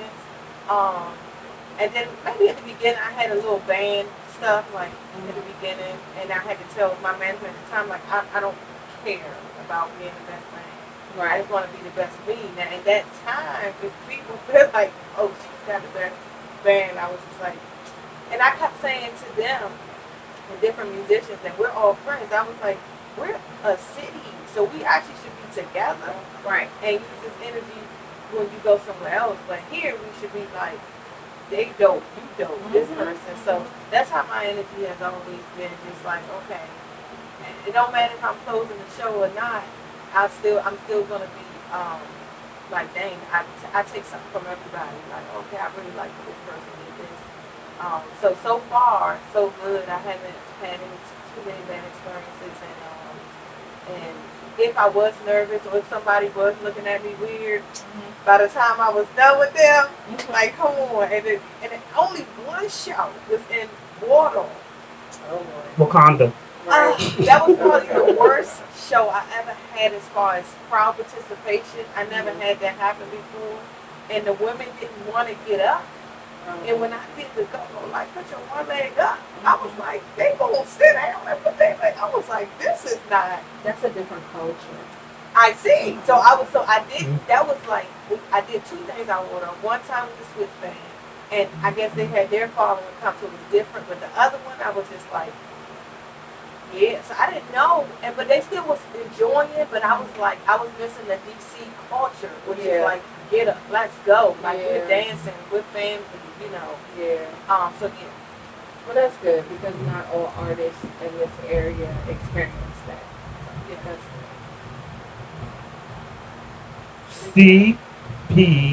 CP3. You have a question? In the R&B genre, there's been a lot of crossover into the rap world. I know you classify yourself as. Well, first of all, let me ask you what classifies you as a songstress. I never knew the difference between a songstress and a regular artist. Well, one, I didn't call myself that. Oh, well, excuse me. I did. He did a nice spin on it. I turned around and said, yeah, so I want to know what it means. I never knew. But I can answer that. Oh, well, that's the person that called me a songstress, you know. Yes, sir. Can I get that? I never knew what that meant. So, a songstress makes a song come alive and evokes feeling. Then you just have people who just sing, and they just sing in words. But yeah. See, I was gonna say. I would be in a. So for like a songstress, like when I listen to a song, I visually see the story. So, and that's just off the words and the feeling, how she sang. So that's why I said. She owns the song. Yes. That's what. I appreciate that, my brother. I learned something new. I did too. But you know the difference between singing and singing. I knew it not necessarily because I wanted to know it. I just sing because I sing, but I don't have that personality like I sang, y'all. Like, when people say I sang down, I'm like, okay, do it then. So I always go in like, you might like it, you might not. And then people be like, she sang. I'm like, that's what they say. Because I feel like music and artistry is an interpretation. Different people interpret stuff. Some people like it, some people don't. I only had one experience of hearing one of my other bass players be like, somebody said you couldn't sing, and I never forgot that day. I was like, that's 24. I was like, whoo! Can I speak to the person? I've never heard that before. Tell me what I did wrong. You know, I was like, wow, you know, was it something? So I did think you could say that to your question. That was one of the things that I was learning was being cool with what I do, because I would hear like different things that singers and stuff would do, And you have some people that go to shows to hear certain things. They want certain things, you know. So I would just like, whatever is my audience, that'll be what it is. And not try to create like, oh, I want to be like that person. I would just say that's dope. But that did hurt my little feelings. I was like, what? They said, can I meet them? Like, I really wanted to know what the person was thinking, like what happened with, you know. So I never really go in and I would say like, hey, yeah, I sang y'all, like, you know, because somebody could feel like, no, you okay. Yeah. Yeah. But to me, like he said, Raheem said, it's just like a feeling for me. Like, okay, I'm listening to the song, I'm feeling the song, and then that's my interpretation of singing. And in my life, other than that one person, most people be like, yeah, I loved it, you know. So I was like, okay, Good answer. Back to me, get to the question I was about to. Go ahead. Have you ever ventured into the, you know, the crossover with rap and R&B? Have you ever ventured into that? Because I haven't heard any of your music. We always hear it when the artist comes on, so I'm not sure what you actually done. Have you done any crossover into the rap game with your R&B? oh yeah, if I'm on stage, I'm gonna do it all. If I'm on stage, I'm gonna rap because the song calls for me to rap. But it's like, it has to be like lights, camera, action. I haven't done it on like recording yet, but one of the writers that writes for me, his name is Rico Jerome, and he's one of the ones that he has these songs like, you really can do it because you do it on stage when you start getting crazy and you start rapping. But like when Dave was asking me yesterday doing video, can you rap the rapper's part? I was like, nah, because I'm not in that, you know, in that space. But it's definitely something. I actually, even though I've been called a songstress today, most of the time I'm listening to rap. Like I think I don't know. I be thinking of somebody else when I'm driving or whatnot. But I love rap music and I love crossover. I just like it all. It's kind of like whatever the feeling is. So for me, this particular song, Better, this was the first time I literally read and recorded a full song. So I wouldn't consider myself a recording artist yet. I'm like a live artist, actually to sing live or with some music with the band. So because actually I didn't really like hearing myself on recording because I would start to go into be like, oh, I don't like this, I should do this, just real technical. And so D'Amico started to help write the song. He was like, no, I want you to also show that other side because we've seen your followers have seen your live side. You know, we know you can do a ballad, but you also can do this. So that's something that I'm getting into. So CP3, okay, I didn't want to say CP the wrong name, but so that's something I'm getting into. But I'm excited about like all of it. You know, like a rapper writing a rap for me and trying it. And I love that stuff. I love artists that just do what, like they don't stay in a box and they just like, well, that album I was this because that's what I was going through and now I'm doing this. So my goal for this project that I'm working on now is to tackle each side of me because it's different sides that I have. So I literally have my live person, and so with my recording, I'm trying to pretty much bring out the other vulnerability of things that I've went through because Melissa V Neal on stage is like, I'm full show mode. Like I'm like, okay, lights, camera, I'm trying to be on stage, but that's not really just one part of me. So I wanted my following and people that's still wanting to know, like, what else? You know, you always smile. So I was like, well, yeah, but all of these things have happened in my life, and I was finally ready to talk about it.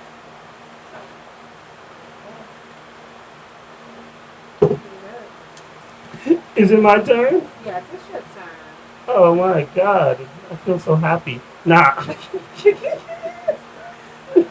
one of those shows. I need another drink. What is your Mount Rushmore of music? Say that one more time. What is your Mount Rushmore of music? What do you mean by that?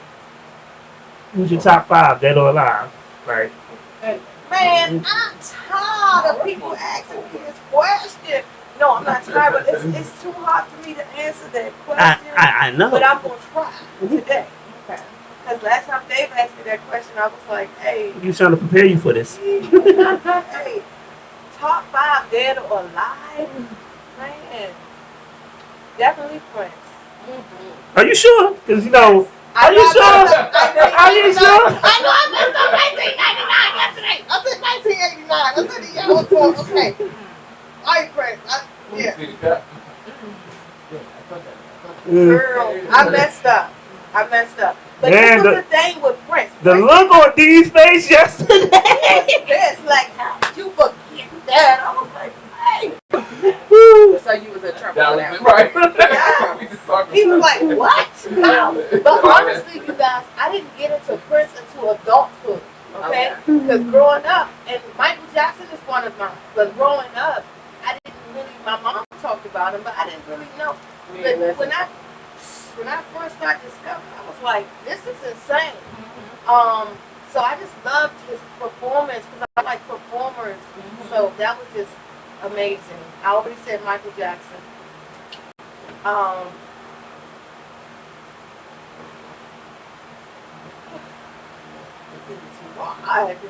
Dead or alive. Dead or alive. Good God. Too much.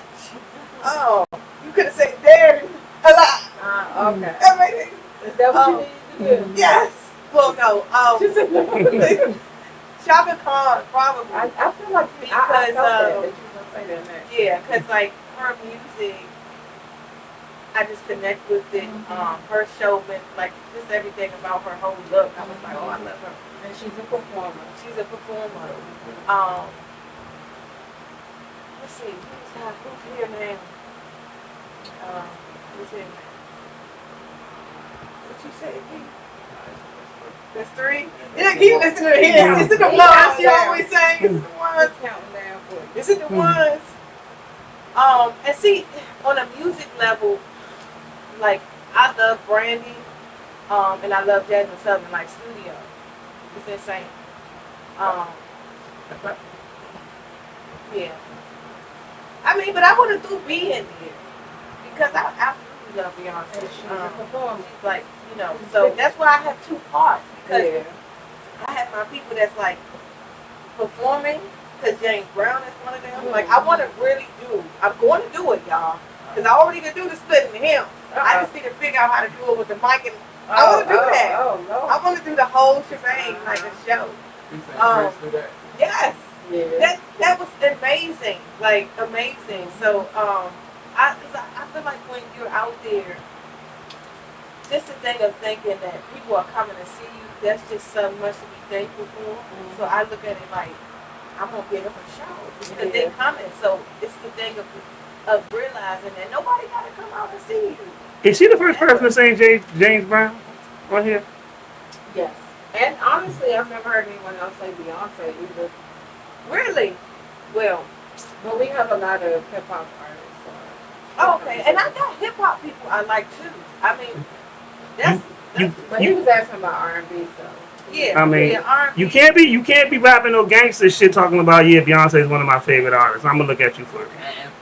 Right, and that's true, but I disagree. But they say her husband. I only disagree because I feel like when you're an artist, you kind of like dabble. You like everything. Like, I know. Maybe some Evanescence, I'll be like, yes, I like that too. I like that. Like, if I feel like the person is reaching their peak of whatever they're singing about or rapping, I like it. So it's like, okay. So all of them I named amazing, and I always put like Mariah and Whitney. Because I didn't even realize that I loved Mariah Carey until one day I was looking through my stuff and I was like, dang, like I got all her songs. Yeah. Like I listen to her all the time. Mariah's range is like it's crazy. So I she alright. Her range is like no other. You can't say that. You know what though? It is people. Some people that is for the interpretation, but people say Mariah's okay. But I look at it from the aspect of writing her song, how many hits she got. She tight and she composes and she she do the whole thing. So you know, some people don't. They rather have a powerhouse voice. Some people you do that. You J Hud, they say you hollering. So that's why I said it depends on the person. But for me, as long as they are hitting whatever they were trying to do, like Mary J. Blige, I like it. Yeah.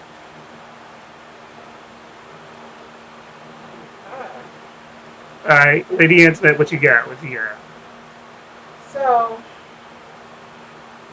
what I was going to ask you, I'm not going to ask you, but I do want you to think about. Okay. Because I always pressure. Because you based off of the top 5. Yeah.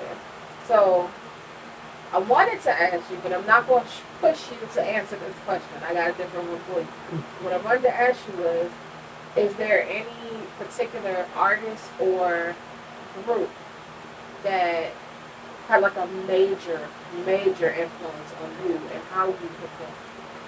I know you said you wanted to do the James Brown and like you like the way Prince performs, but because I'm getting when you said Shaka Khan, I literally said that in my head first. Before you said it, and I was like, oh dang, she really said it, because I'm getting that vibe. Probably unknowingly, because I don't even know what my mom listened to. I just remember the first time I hit the stage, the guys that were playing, they were very experienced, and they were saying, well, nobody can teach you yourself on stage. Right. Nobody gonna be able to teach you that. And I was like, huh? And I was nervous, standing there all still and all of that. And my best friend was like, you don't even really be still. Like, what's going on? I was like, well, I'm nervous, So she was definitely one of them, because I just started watching all these videos, and I was like, you just have to be free. Like, don't care if you feel like you look dumb or whatever. Like, just do it. Yeah, so she's definitely one of them. And people started telling me that. Okay. Later, especially when I had the red hair, because see, it snaps right there. But when I had that hair, and I'm like going all crazy, and I had to like that though, because at first I would hear like the Brandy, because I grew up with Brandy, so the studio, like the layering and all of that, I was like, I want to do that. And so, but when I got out there and went live, I remember my piano player at the time would be like, you always want Tina Turner everything. And, and I was like, is that shade on? But he was like, no, it's cool. But when I first heard it, I didn't like it. I was like, I don't like that. But I had to grow to like it. And then when I started listening to her, because I grew up on heavy gospel, and my mama was like, no, you ain't going here. You're not doing this. You ain't listening to this. And then later, she's like, oh, that was my girl, Sean. I was like, Brent, what? All I heard was no weapon formed against me. It is happening. That was it, When did you listen to these people, Mom? Man. So I didn't know that she was into that. So I really learned, and I'm still learning music like now. When I got a little older and was able to start listening to other stuff, then I just started to explore. So I'm not really an artist that have all these singers and people that I listened to from childhood up. I didn't listen to a lot of people from childhood up. It was like you go to church, you go do your song, and you gonna come home, whatever, and that's it. So she let me listen to Brandy, and then Destiny Child, she was like, them girls are grown. So I would like sneak and, listen to them. But she was cool with Brandy for some reason, so that Brandy was had a good girl. Yeah, she was cool. Yeah. But that was the biggest. What did you say, Dave? Yeah, like he was cool. Yeah. So I'm really still learning that and seeing Shaka and being like, man, she's hype, Yeah, like okay, but I had to get comfortable with being bad. Like, oh, that's cool, do that, do you? Because my family thought it wasn't having it. They would be like the first couple of shows, my mother was like, you decided to wear that, out and some man, women coming with they men. But like I told Dave yesterday, when people talk to me, I still take the criticism. And I thought about it. I said, well, Mom, you know what? You're absolutely right.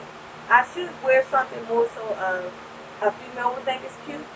A guy would say it's sexy, but the female's not going to be insulted. Like, okay, you wearing this out. I'm coming to support you. Right. What's this? So after one show, my mom kind of had it with me. I was at the conversation. I had the tents out. I had to learn you had to have one or the other. Okay, so I had the tents out. I had the long slit up the side. I had the side out. You couldn't tell me though. I was like, yes, And when she showed up, she said, if I knew that you had this on, I would have went back home. You know, but she was right. That was the one show I couldn't even perform because I was, I was like, what's going on? And she told me, she was like, don't make yourself feel like you have to do that on stage. Just do you, you know. So she wasn't mean, like, you know, but she was giving me some real advice. So and you looked at her when I said that. What was the? Oh, because I was like, oh. Yeah, no, the way she said it. No, I know that type. You know what I mean? But we've all had those. You know, in our family. The older mama, aunties, grandmamas that you can't. Right, you can't do both. Can't do both, and guess what?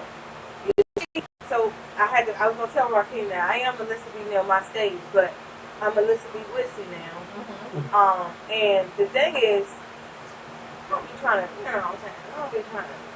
I be trying to make sure I keep that. But the other thing was, people put me in a box of like, okay, you a mother, you're married. Okay, right. But I'm a performer, and he knew that before. And he's like, you need to still be performing. So when I first started stepping out after having Melody and kind of being more comfortable again with myself, I got it from both sides. It's like, what's going on? You know, what's going on? Aren't you cooking a hot meal? Like, I was like, what? And what made me keep going was the kids too, because my oldest and my 4-year-old, at the time he was younger, but he was just like, Mommy, I remember you performing and stuff. Like, I want you to be doing that. You know, what are you doing? But at first I was trying to just do this, you know, regular stuff. Like, okay. And I would say to everybody listening that whatever your dream or goal is, to tap into it, even if you're not making money off of it. You have to work on what your passion is, because that's what makes you feel good. You know. So I am health and wellness too, but that's what makes you feel good. So I'm glad you guys had this today. Which means she will not be taking any type of liquor drink. Yeah, I don't drink. But the drinking was more so before any fitness thing. Don't worry, we'll drink enough for you. Well, I'm glad I'm bringing it up, because sometimes when I tell people that, they're like, I'm like, I tell you, you can't drink. I'm on my body. Right. But it was more so with my dad. My father passed of heart disease. He was a very heavy drinker. Yeah. So at a young age, I remember that. So when I turned 21, not only was I pregnant, so I couldn't drink anyway. I was just like, okay, I'm already pregnant. This would have, I would have been able to drink. And I was just like, I'm good. And I never wanted it. And trust me, I'm cool right here. But I'm so crazy. I don't get it. No, I probably, because it's times when we're out and partying and people be like, she's sober. I swear. Like, she is, you know, she's sober. So it's been people that was like, I would love to get you drunk to see how crazy you feel. You're going to be calm. I would probably be the honest. Right, so. You'll be real chill and calm. He's making a face because the joke is, okay, because this is off the record. The joke is, well, I mean, he said, he was like, it's not like you got to be in this box on this show. Like some people say the show's about health and wellness. Oh, no. It's about health and wellness. You know, and I'm like, Demetrius, our 4-year-old, so we went to this baby shower my cousin had, and I forgot the name of what was the name of the alcohol, the beverage? It was some type of pink something. Oh. Whatever it was. Yeah, something. Whatever it was like in a cute little bottle and stuff. And we left, we was feeling a little good or whatever. So usually I don't try nothing. So that day is the only time he was like, just try this. Like it was a small bottle, y'all. It's like an airplane bottle. Airplane bottle. I've seen a lot of them. And so I was like, okay, I'll try a little something. And like I told you, I was like, see what I'm saying? Nah, because you see, Demetrius snuck in. Nah, so, hey, I don't know what happened. But all I know, a few couple of weeks later, I was like, I'm pregnant and I'm mad as hell. I never forgot that, so. Is that why you didn't drink for a long time, CP3? You can't remember if you had like lost kids out there or something like that? told you the only other time I had Bacardi, I woke up in a pull-out bed with a big girl on New Year's Day. Goodbye.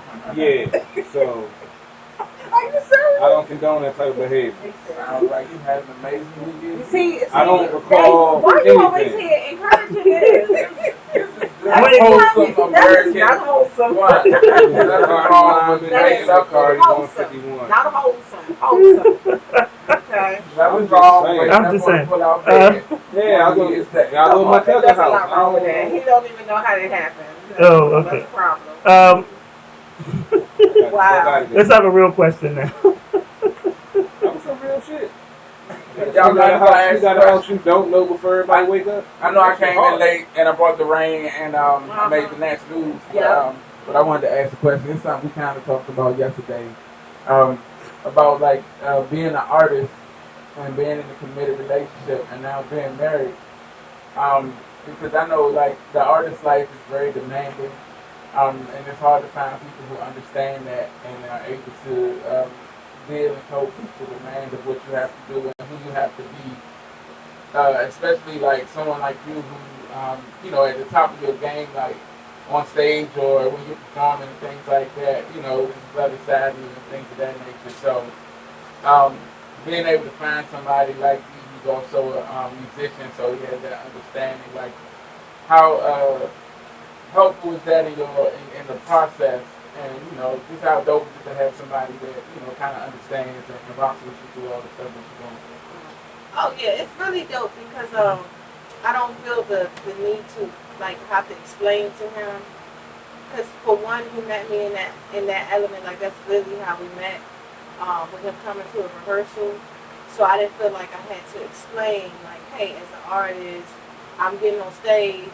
I'm gonna be crazy, but this is just like I have to do this because this is me, really. But it was never any type of like pullback. So I think it's pretty cool, especially having somebody that understands. Like, okay, and he actually get a kick out of that. Like, if she goes, like Melissa V Neal, huh?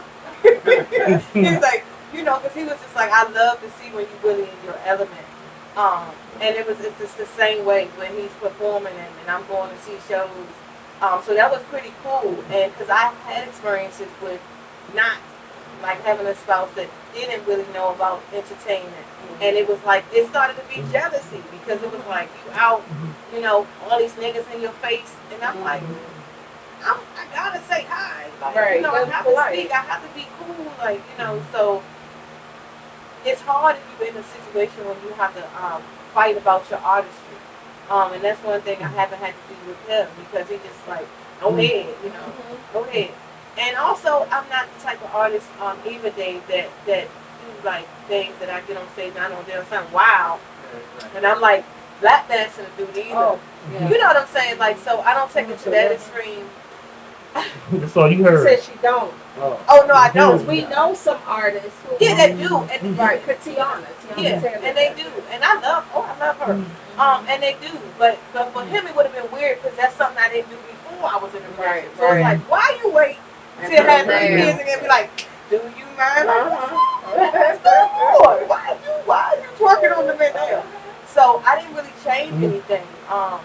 And so just being me was really, really, really, really dope. And then I did tell Dave yesterday that at first when Dee would be like super busy when I first was having a kid, I was like, you know, I was like, I ain't know, man. You know, like, yeah, I'm going to be supportive and I'm here, I'm going to cook, clean, all that. But I'm like, you know, what's going on? Like, what you mean you got 2 more kids? I'm like, I'm in the house with the kids, you know? So I was like, it's like 12 o'clock. I'm still with the kids, you know? And we sat down one day and I said, if you're doing this for the money, like if you're doing this because you want to make all this extra money, because he has to stay up. Like he wanted people like, I can't see you down. I'm like, I got to be up. You know, but he explained as a man, like at the end of the day, if you coming at me for something. So, but I was kind of like, okay, money ain't everything. Right. But then I said, let me ask you a question. Are you doing this because this is what you have to do, like this is what you love? And once he said yes, that was it. Right. That was the end of me ever asking. I was just kind of like, just let me know what's good. If you gonna be home at 1 or whatever, coming from the gig, cool. So I don't bother him. I don't call him a million times when he's doing his stuff. I just be like, do your thing. But once he said that, it changed. But when I thought it was for money, I was like, no, you can't really get money. Like, you can't exchange. You know, we do that all the time. We go to our 9 to 5s and you giving up time to pay your bills. But I was like, don't do that for your time you're supposed to have with your family, your friends and stuff. Right. So, to your question, Dave, it definitely is refreshing. I only had 2 exes, but I only had one that wasn't in music. And he started off supportive. But then at a certain point, he wanted to fight the whole band. No. Everybody, I was like, and the band members was like, they were scared and and it also made me shrink on stage because I would start feeling like, I don't want to do this, and then that offends them, that's gonna set them off, and people would see it, and they would be like, this is not. So he plays the background too, and I feel like in a relationship you have to have that balance. Right. So it's a joke out because his brother, his Marcus. But his stage name is D'Amico Star, his real brother. So that's my brother-in-law, and we always make a joke, because my youngest son acts just like Marcus. So they used to always play around, be like, "That's my godson, that's my godson." Be like, and then they be like, "Man, that Marcus child," and the joke would be, "Hell no!" I said, "You're not my type," So at first he would be like, "What that mean?" And I said, "I mean, the way we are in a relationship." That would have been a mess. You got 2 stars, 2 front people, too much. And sometimes with them type of relationships, I've seen that it don't work if you got 2 artists. But for me, it's like, I'm the artist that's out here. He's the artist, but he's cool with being like, okay, yeah. He's not like yesterday when we were filming. He wasn't like in every shot. Now if the shoe was on the other foot, I don't know. I'll be a mess with you would have jumped right there. I would have been a mess. But I want to shout D out because it's very rare that you find a person that supports. I mean, because in CP3, you know this, you've had people tell you they can't even watch the show because they can't differentiate. They don't know the difference between your real personality and then you as a character. Real talk. In his situation, I feel like it's a little different because he's out of control. Sometimes he is out of control. But I'm just saying, like, she's not going up in I mean, I couldn't even get 5 seconds. I'm sorry. I couldn't even get 5 seconds. Okay, go ahead. You jump on that real quick. And when I go through, I couldn't even get 5 seconds. I see it from his point of view. But I think it's really to have that person support you. Like, it's always, especially when it's just a significant other, it's a good feeling. Like, I remember I had a girl I knew this shit wasn't gonna work. So I was going to the studio and she called me one day and she was like, "Damn, why your friends always over and why y'all always recording and why y'all going?" That was our last conversation. I was like, okay, cool. Never called her again after that because that's my life. This is my passion. And when you're doing something that's your passion, like, this is what makes me happy. Why would I stop something that I saw that doesn't? See what I go through? I mean, I'm just saying, I'm trying to help. I'm trying to help. Like I'm the devil. Well, I'm not the devil. I didn't say you were the devil. I just said the same. I should really put the camera on y'all because your eyes are telling a totally different story. I'm just saying. You know what I'm going through over here with my computer and these technical support people right now? I'm sorry. That's why I'm giving you safe. But I really did want to shout out D for that though, because like I said, that right there is important, and you don't see a lot of men do that, right. and he was very supportive, and he's like, yo, that's salute because that's being a real man, He didn't even try to diddy the shot. He didn't even try to be all up in the videos, dancing, doing his 2-step or nothing like that. He could have gave me the head nod, like, yo, put me in the video. I would have, Like, I'm right there. I just thought about something. We did have some issue, okay, and it's out there now, but it's gonna be out there anyway on the album. But we did have some issue. Look at these, like, what's she about to say? No. Well, what we had the issue was I had to tell him. I said, listen, don't let anybody, your friends, your family, nobody dictate what I'm doing because I've always been this way, my artist side. I said, so reassure them I'm good. Okay, I'm not doing nothing crazy, but this is me, my other side. But it doesn't take away the fact that I'm still going to be good with the kids. I'm still going to do what I need to do. You know, that doesn't take away from me being a mother or a wife. But know that this is also me. So he did deal with that a little bit last year. He dealt with that. And I was like, in my model thing, I was getting it. You know, I was like, cheeks was out. I was like, yes. You know, so I was like. And I checked it. He did. Yeah, he did check it. But it didn't come with. The first day was like, he was mad at me because he felt like, hey, I heard you put this on your door. You know, you was walking because my best friend had recorded me walking. And I was from the back too, you know, and I was pressed to see because I was like, look at the little shit stick going a little bit, okay? I was pressed because I was like, oh, okay, because it actually took me a while to be happy with my like post baby body and all that was going on. So I was just like feeling good about myself. And it's like, next thing you know, I show him like, yeah, the show went good or whatever. And he was like, yeah, I heard you had the cheeks out. Facebook. I was like, cheeks out. I was like, right on a mother's skin. That was the boy. I feel like I'm telling you, you get like. They spoke yesterday. Women always make it worse. No, I get When they imitate the man, yeah, I get told that. I get told that. You with me, right? Don't worry, I get with you. Right. In my defense, my only issue was I got the information from somebody else first. And she thought she sent me everything up front. And then when they started to hit me, I went on her page and I said, y'all know I'm the husband. Just to let everybody know, anything that comes out on here, she's ran it by me. I'm okay with it. Right. If I'm okay with it, that's all that matters. If she wants to put it out and I'm okay with it, nobody else's opinion matters. Right. I know. Don't hit my phone. Right. And we left it at that. Yeah, so that was the one time that I was like, oh no. Yeah, that was put me off guard. I was like, I don't got back into this and like, no. And then I also felt like, now you're not gonna control my music side. Like, if this person's okay with it. So the project I'm doing now, I did have to take some photos. They're hot though, and they were like, because I was pretty much trying to show my vulnerable side, my vulnerability. So I told them, I said, I'm letting you know. The songs and the stuff that's coming out. This is the stuff, you know. So the first couple of glances, he was like, and I said, I just want you to see this.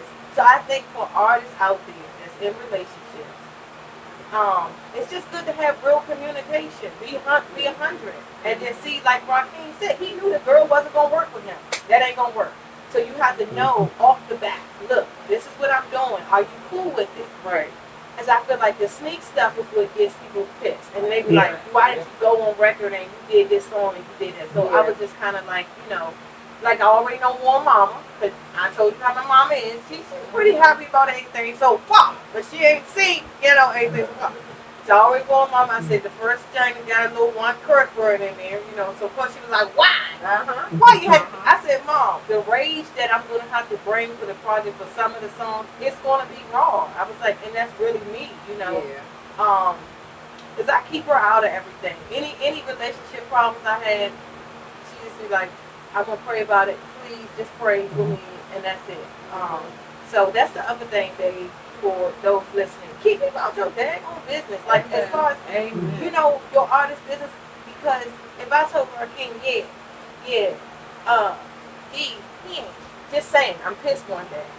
What if he was a messy person and then go tell me? It's like you mess up just for one day. And then he might have would have looked at me like, I know you would have had your own opinion, but if it was somebody else, you might have always looked at him as like, oh, he was that guy that did this. Yeah. So that's something else that I could give as advice. Just when you're doing your music stuff, you know, leave people out of it. Like, okay, cool. So we haven't had too many. He has the times where I'm stage male and he's playing the drums, and we established that from the beginning. This business. And when we business. Like, so you know, so only one time he was like he showed up, he was tired that day. He was showing up, he was like, I was like, hey, we on set. But of course, as soon as this thing started, he was ready. So you know, I think it's amazing. It's amazing.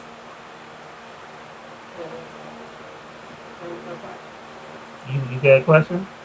I thought you was next, but I did have another question. I was about to ask you, I want to hear a song. Yeah, let's hit a song, then I ask you. Okay. I think CP3 up and running, so he about to be in the Oh, sugar now. Working.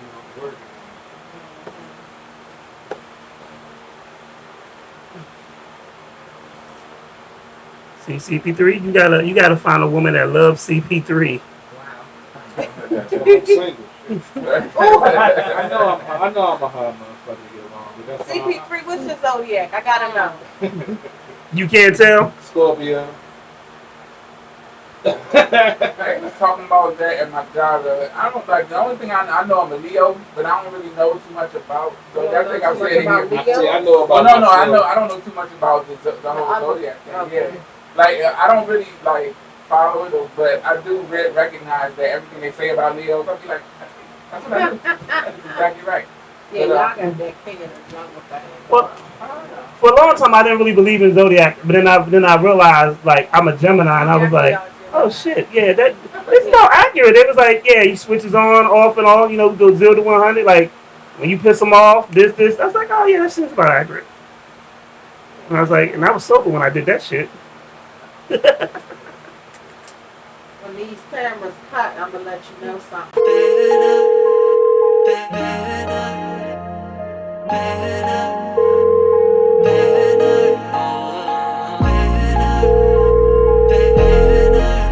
Hi, you reached the list, leave your name, your number after speak. I told you that I got you and I told you that I love you, but I'm knowing that you tired of hearing the same thing. Supposed to be as in a whip, switching the same lanes, and I'm knowing that it's hard, but baby, just don't change. I don't wanna break your heart or contribute no more pain, cause without you like a dog, I'd be going so insane. I don't wanna break this bond, we link just like chains, and I know that shit get hard, but baby, it's gon' rain. You said I don't have to worry. You said that nigga ain't me. You know he shattered my heart, but you said you pick up the pieces. Promise after promises. You gon' do that and you do this. All I get is your excuses. So damn tired of your excuses. Now I'm starting to feel like being with you is such a mistake. And every time I call it quits, calling my phone begging me to stay. And like a fool, I take you back, cause I'm a fool for love and you count on that. And here we go, around again, on love's go round again. You say you treat me much better. Said we'll be in love forever. You break my heart, you say never. You say I'm sorry, whatever. You say you treat me much better. Said we'll be in love forever. You break my heart, you say never. You say I'm sorry, whatever. I need to start loving me more than I'm loving these niggas. And once I start loving myself, I won't even trip all these niggas. The hurt from my past got me tripping, so I'm borderline insecure. I think that's why I take your bullshit, but I'm not taking your shit no more. And now I'm starting to feel like being with you is such a mistake. And every time I call it quits, calling my phone begging me to stay. And like a fool, I take you back, cause I'm a fool for love and you count on that. And here we go, around again, on love's go round again. You say you treat me much better. Say we'll be in love forever. You break my heart, you say never. You say I'm sorry, whatever. You say you treat me much better. Say we'll be in love forever. You break my heart, you say never. You say I'm sorry, whatever. You say you could be, you would be better. You say you could be, you would be better. You say you treat me much better. Say we be in love forever. You break my heart, you say never. You say I'm sorry, whatever. You say you treat me much better. Say we be in love forever. You break my heart, you say never. You say I'm sorry, whatever. You say you treat me much better. Say we be in love forever. You break my heart, you say never. You say I'm sorry, whatever. You say you treat me much better. Say we be in love forever. You break my heart, you say never. You say I'm sorry, whatever. Like doing a little test thing to see. Okay, we're back. We got secret footage of Super Dave eating a glizzy. you said that, I looked so That's why I was over there like, no. He trying to hide. Why was glizzy? Oh no. We got special shots, and we just hit my IG up. The pictures be up later. That is too funny. Oh man, I'm sorry. Yeah. He had to get in his mouth. Wait a minute, hold on, slow down. You know, I'm a terrible friend. I ain't gonna lie. Weird now. I'm a terrible friend, you know. I'm so sorry. I'm one of the friends, like, if you fall in front of, I'm gonna remind you every day, even at your wedding day. You remember that time you fell? I want to give a toast. Real life, so I'm gonna tell the funny thing. I was best man at Chef Rock's wedding, right?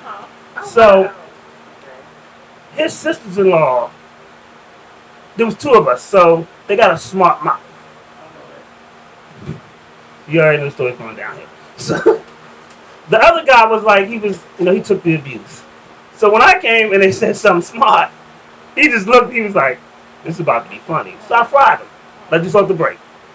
And then when I told him, I said, we can do this back and forth. I can guarantee you're going to lose. And I was like, because I'm the type of person that I'm going to run the joke into the ground. Like, I'll come to your wedding and insult you. And I'll remind you of this moment. So if you trip, fall, do something stupid, or I embarrass you, I will just come out and just run it in. And they were like, oh. And after about 10 minutes of me frying them, when they saw me again, hey! Like, yeah, you will not verbally abuse me, because I verbally abuse too many other people. Oh my God. At the wedding? You heard me.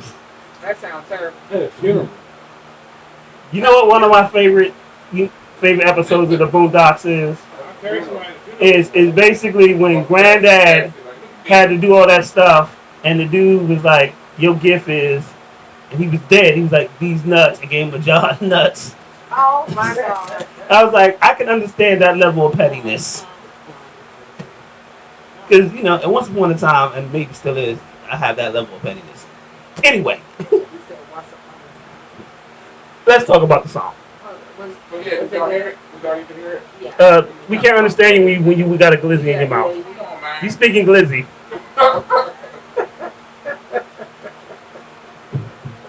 That would have been funny if you wasn't talking about me. Dave, my man.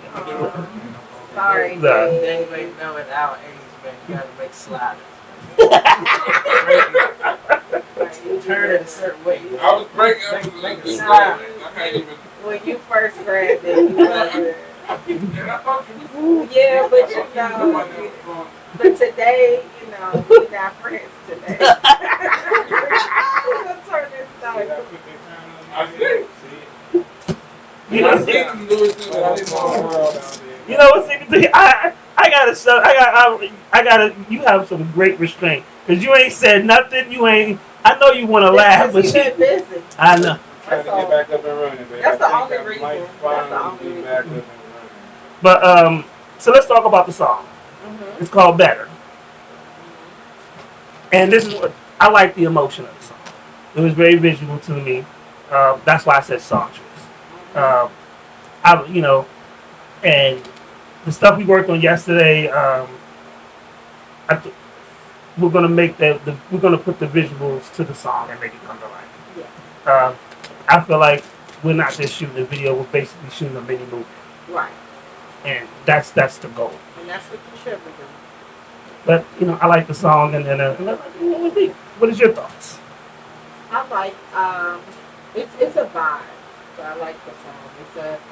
It gives you a certain vibe. Certain songs, you be like, all right, it's cool, but there are other songs you can ride out to. Yes. I don't want to take CP3's scenario, but I can see me playing it in the car, riding out to that. Okay.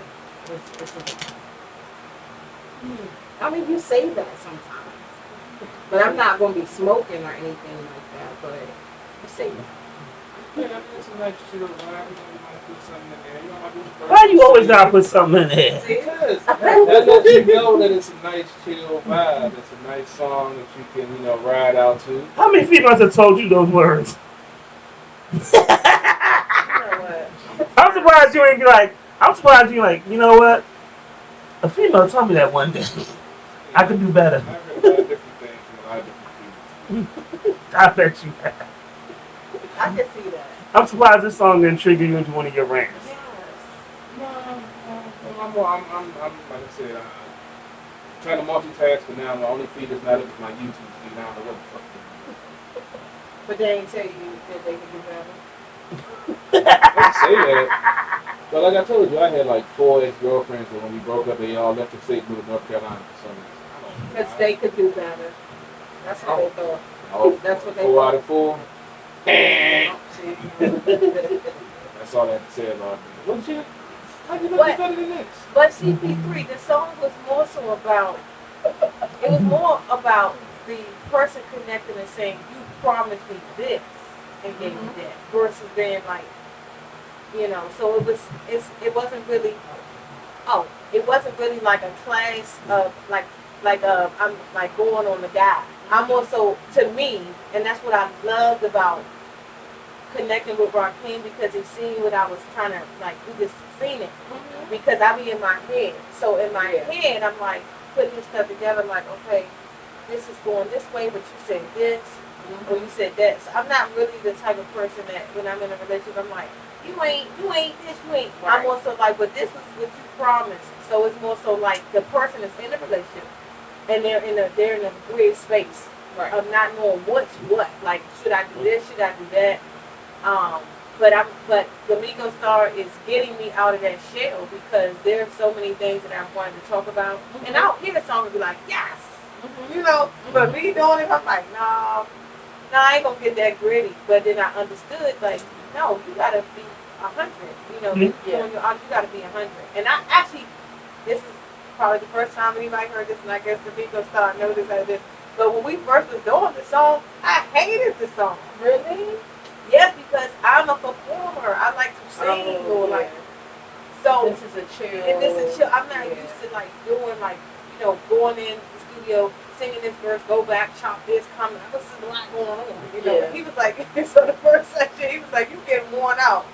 And I talked to Dave, and Dave was like, well, for one, when you go in the studio, you need to have your candy, like your water. Yeah. You got to be prepared. I was like tired. I was tired after like 2, 3, 4. He's like, doing it over. I was like, again? But I was learning, so that's why I was telling CP3 earlier when he was talking about rap. Like, it's just pretty much learning that aspect of even figuring out, like, exactly how to put everything together. So, it's like a soft opening to the project, because it's a lot that I'm going to cover and talk about. And I wanted something like you said, like something you could vibe to. You drive and you kind of, because I knew that I would have other songs to touch on some other things. So I wanted to pretty much give different listeners something else to view of me. But he got it, and they, as soon as I was telling them, they were like, we get it. You must go to parks. And, like, it was funny when he took me to the spots. I was like, this is like heaven for me. Like, I'm going to just tell D I'm just coming up here on the weekend to do my walks, because I go on these like walks. I call them forest walks, but really it's like Southeast DC. Well, I'm going to that part. The jungle walk. The jungle walk. Where I find the little green grasses over there. And I'm doing my walks, but I'm looking for somewhere that's nice. And when he went, it was crazy, because that was the first day I met him. Okay. And he was like, I'm thinking, because I met him on Zoom, but to me that's not really meeting the person. Right. And he got me from the Zoom. And when we went, he was like this right here, and he's looking around like, okay. And I said to him, I said, what's your zodiac? I believe it for certain people. He said, I'm a Gemini. I was like, yeah, you're a genius. I was like, because you've seen it without me having to really go into how I am. So how he said it's a mini movie. I like to create things like that. And the crazy thing is, my whole life, when I listen to a song, I put the video together. My whole life, like what I would have done in the video. So it was great to see them like seeing my story. And as soon as I said, hey, I want to do this, so we got something real cool we're gonna do with it. Not gonna tell y'all yet. I'll tell y'all after we on peak. But it's gonna be real cool. Some of the stuff that I actually experienced in real life, and they're gonna bring it to it because I feel like we live in a fast-paced world where the albums are like fast. You know, everything is like this song you like it today. You did so. I wanted to put a vision for the photo and a visual with each one. Like literally, this is what was happening. So. I know we're going to be able to do it with this team and a few other people we have. Well, I would say this about Melissa. Once she came prepared. Two, I appreciate people's patience because the way my mind works is we'll be shooting one scene and my mind is thinking about the next two scenes. And it may not be even in the spot that I originally went to. So I'll go, let's shoot here. And then while we're shooting here, I'm looking as I'm shooting. Oh, I want to shoot there. My mind, and we did this scene we did this really good scene. I ain't gonna say. I'll tell you off air where it's at. But it came about because I was doing crazy stuff with my nieces and nephews, and I was taking pictures. And I walked, and it wasn't even. I was like, no, just sit here. And I was like, click, click, click. And then in my mind, I'm like, okay, well, I want to use this. Right. As we're doing the stuff, I'm like, well, boom. I happen to look at my phone, and I'm like, that triggers it. So let me go back to the scene, this place where I haven't even told them about. Let's do it right here. And then we got some really good shots right there. Right. Because my mind is thinking like 2 or 3 steps ahead all the time. Okay. You know? And like even last night, by the time we got in, I probably had 4 hours of sleep. I ain't gonna lie. Like I was up at 4. So I had to be to work at 5. Like, because my mind was so creative that it doesn't really wind down. Right. So that's what happened to me yesterday. Like if I'm hyped or something, I'll be like still in the ground, like, you know. And it's so funny because he can go perform and cut it off. Like get home and be like, that's it. Let me get some ice cream. I'm laying back. I'm home and watching Power. I wish I could do that. And I'm the opposite. I'm like, jealous. I'm like this, literally. Like I'm on a treadmill, like one, like yeah, I can see this, you know, right, dancing and stuff. I sent her a text one morning about 1:35. I was like, yeah, I'm gonna need you to move your ass in the bed. I don't even know what song. So that's why one of my goals is my dream home. I need that, and I told Dave and them this because I was like, I need that music space while I'm gone with the wind. Because once we start, like that middle child, the cancer I told you about, he's crazy just like me. So when we both like dancing, going, and like he's up. But when that happens, it puts me in the mind of like being excited. So I'm just like, I'm going like, oh, we can do this, we can do that, we can do this, you know.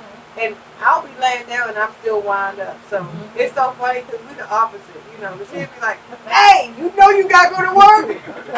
I was like, what? He was like, yeah, you still got to go to work tomorrow. But in my head at that moment, I'm like, what's work? You know, I don't work there no more. Right. Who cares? Who cares? Right.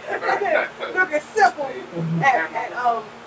at 4 or 5 o'clock, looking crazy, and I'm waking up in the morning, getting up, doing my little workout, and I'm set back into reality, like, hello, you know, so I'm with him on that. I definitely be in my head somewhere. Yeah, I mean, that's the crazy thing, like, I really wish I could, like, turn it off, because, like, when I took pictures of my nieces and nephews, like, by, like, 8 o'clock, 8 o'clock the next morning, I had edited all the pictures and I'm sending them to my sister as I'm walking to work while I'm at work. And she's like, well, when did you edit? I was like, when I went home. Yeah, at night, last night. And like, and we always talk about it, you know, God bless GOP, rest in peace, rest in power, GOP. But like, when we used to do our show, we were on to 3:30 in the morning. But then he would go home and I'd go home, but we'd be talking on the phone till 5 about the show and all this other stuff. And because, you know, he was just like, I can tell you like me. Because he was a Gemini too. He was like, when you create, you can't sleep. Yeah. And it was true. You just really can't sleep. Creative people, it's hard to turn it off. You wired. Yeah, because you wired. Yes, that's the word. You wired. You like ready. You like, yeah. So that's why I'm going to say it here. He going to hear it one day. We're going to meet up. That other genius Gemini, I always told Joaquin, I love Kanye West. No matter what the read or anything. I'm like, because his actual artistry, I like when I see people just do something and they create something different, like, you know, and they his personal life is a whole other conversation. But you know what? I feel like, and I could be wrong because I don't really know him, but I feel like artists, most of us are cuckoo. We cuckoo. Yeah. You know, so unless we have a balance or no, we might, like how he said he be in his head, we might mistake reality from this. So like them actors, their spouses go through a lot if they can't cut it off. Like, you know, so it shows that. I mean, that's why I asked that question too about that balance. Because it's like you need that balance. Like I've lived that, like working on something creative and got to do work at 6 in the morning. I'm just looking at the clock like, all right, it's 2. I can still get you calculating how and then look at the clock again, it's 3, and I gotta but I gotta finish. You know, but to have somebody that balance you and that, you know, is that person that's in your head like, okay, you're doing it, but look, you still gotta do this. You know, right. If anything, my job deals with that the most. But my direct boss is an artist too. She crazy as could be, but when I come in, if I'm coming off and doing something, she be like, "This is gonna be a morning," because you know it's gonna take me 2 hours to get back in like work mode. So like when I came from the glitter hair, when I had the big, I'm gonna show you. I had like this thing on my head and stuff. And it was a hair shoot. And I came to work, I still had the glitter ink. I was still there. Like, what are you talking about? And I got there and they was like, well, look at your hair. I was like, yeah, you know. So they was like, Mel is, but they know. So they was like, Mel is like, yeah, she is on that all this stuff today because she walking around like jolly, whatever. When I tell you, I missed like 2 or 3 things that was going on with some patients. So she's like, Mel. I was like, what? She was like, the 10:15? Did you see him like 15 minutes ago? I was like, she was like, when you come off lunch, we back here at house. I was like, okay, all right, but she gets it, you know. But for D, this is not off the record, but normally what would happen when I would come from a show, I would just take the show to the house. Oh, Lord. So that's why he laughed yesterday, Dave, because I came out the room, and then Dave was like, he was like, oh my gosh, she really came out like a 2-year-old because I had the little boots on and everything. Oh, Lord. Girl, and so, but really, I'm taking that into my look because some of the stuff that I have, Shalonda Cova, that's the one that made a really tight outfit for the hair shoot. That's going to be making some of the stuff. Like, I had the vision of what I want, you know, to look like, how I want it to look, and everything. So, it's probably going to look like, you know, I'm a little music hero, maybe, I guess. But, right, but see how you just said that, it took me time to be okay with that. Because at first my hardest thing was coming into music was, one, getting used to singing secular music and being okay. And going to church, back to church on Sunday, and everybody like, right. You've been clubbing all weekend, you know. And getting used to that. And then 2 was getting used to, like, the look, like being okay. And then 3, it took a long time for me to be okay with what I really wanted to do. Like, what I really saying, what I really wanted to do. And have the right people to be like, yeah, we see it for you. And not be like, well, no, we hear you, but we want you to do this. Yeah. And it's like you pushing against, you know. So that was probably my hardest thing of thinking that maybe the person not going to like it, you know. So right now with the song Better, with that D'Amico Star produced, that's like hitting that one aspect, you know. And then I'm going to have the other person that brings the other side out and be able to show that. So I wanted to showcase as many things about myself that I could, and connect, because really when I listen to music, if it's a good song, I'm gonna like it. And it is, like I told you, yeah, I like that. You know, you can't tell me I'm not a thug when I'm listening to it, because they be like, there you go listening to this or that, or you know, this stuff, and I love it. I love it, and then but what? Yeah, that's what I'm about to say. Yeah. Like she in her head that every car that rolled by was rap playing. Oh, Mommy's home. Yeah. No. And it was funny. He is so like he's a music person, but he's like a music person, like, I wouldn't even say old school, but like legendary stuff. And then me, I like legendary. I'm listening to all the new stuff like this hot. You heard that new name? And I was like dancing like one time, and Louis D, he's like dancing or whatever. And so he was like, "Babe, did you hear the lyrics?" I was like, "No, what's wrong?" The lyrics. He was like, "The words are bad. Like you can't be listening to that." And I was like, "Man, this straight rock," you know. So that's what me and the kids relate, but they also bring me back to life quick.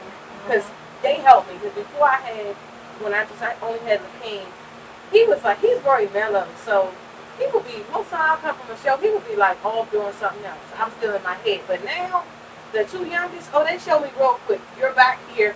You're back. So come on back to life. Because as soon as I picked them up, it was funny. We come from the gig that you came to. And we singing everything. And they coming. And as soon as we picked them up, Mandy was like, oh. Here we go. They was like, "Hey, mom!" I was like, "Oh, hell," you know. But it took me back to reality. Back to reality. But I do have a goal of really getting a music space to tap into it. That I'm like going and I can. You can't hear nothing, and I'm in there going with the wind somewhere, like. Soundproof. Soundproof. Because right now ain't that soundproof. So 1, 2 o'clock, like you still going. So even I'm doing music. Well, he hearing like the treadmill or something. He just be like, and then I record my fitness class in the morning.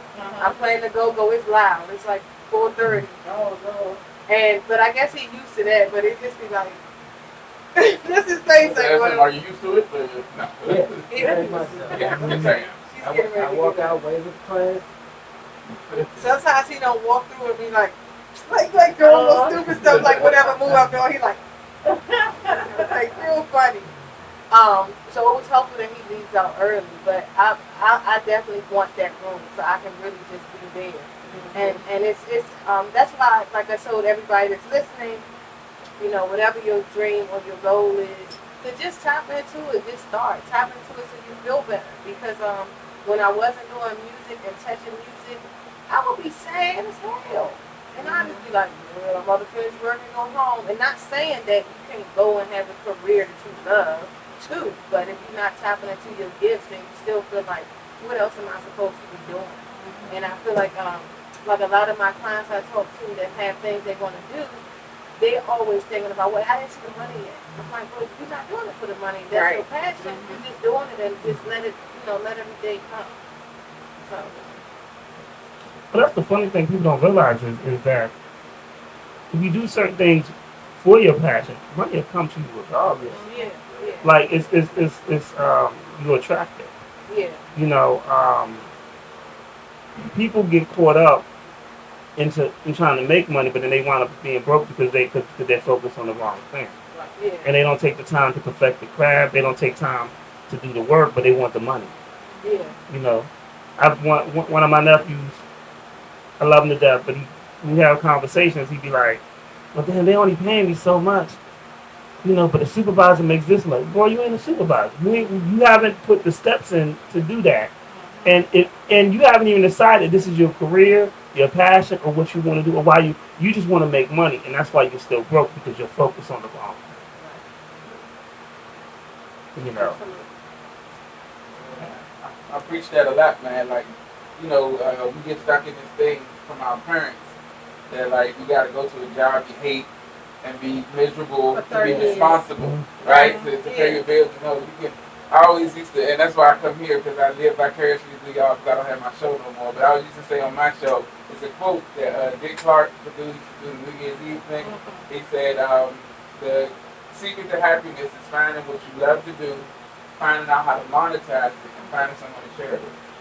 And that's so you can find something you love and monetize it, and then you'll never work.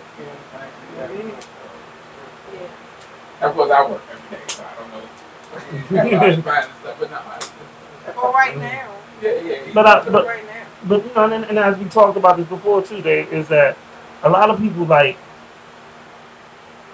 you gotta invest in yourself before you can make money, or you gotta invest in yourself. If you scared to invest in yourself, how you gonna get other people? If you don't believe in yourself, then how you gonna get other people to believe it? You know. And you know what? That just made me think about your question earlier. Like that's one reason why I never say I sang, because that's just like people that say they can cook. If I feel like this book is so many things you should test as a cook. So for me, I just always would be like, oh well, you really didn't do this yet, or do this. Like you really, you know. So some of them that's out, you know, they got a right to be divas because they've done so much. They really know. They really gave themselves to really know their craft. Right. And you know, one day when I was doing, it wasn't in a day, but it was like a year of self-evaluation, and I was like, you really never give it 100% effort, and you got in places and you never gave it 100%. You could be better with this. If you really try to do this, you know, just like you came in here, he has all his stuff set up. He said he want to do this podcast. Then you have other people say, I want to do a podcast, and they really didn't touch on as big as it could have been. So that's one of the other reasons why I don't really say, oh, I'm a singer. You know, even if I'm like, oh, I can sing, because it is about the voice.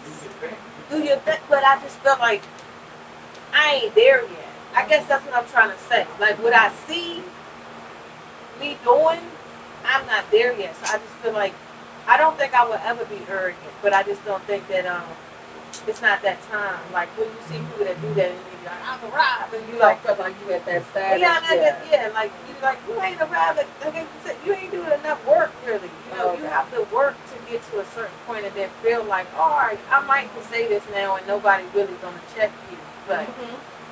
I will say, and we probably all will agree, our current society is worried so much. Like I'm there. It's like, no, did you? You know, I seen a few new artists disrespect the old, and it's like, how? Like this is what you really came from. You know, so it's not too many. It's not too many artists that I dislike. What would make me dislike them is they got a bad attitude. There you go. I'm done. I'm like, okay, whatever you can. Like I'm good because.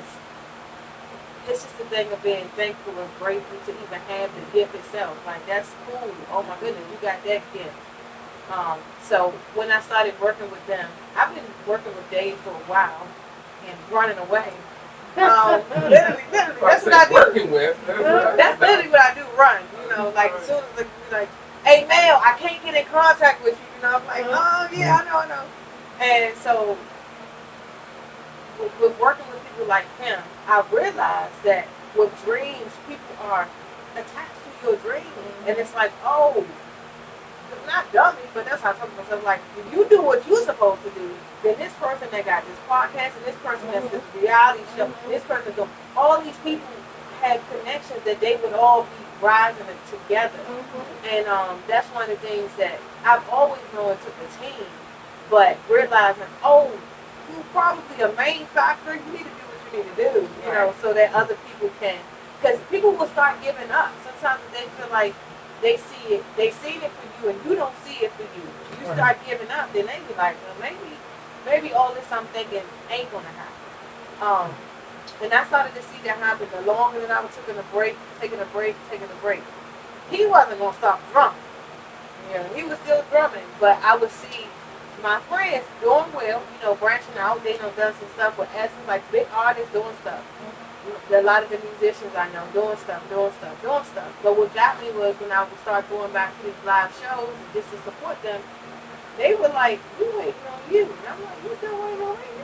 You doing all this. What you talking about? You waiting on me? But they were like, wait. And it did, because I was like, oh, okay. You know, because I really, I'm getting that confidence. Like I told you, if I'm on stage, I'm like, fine, come on.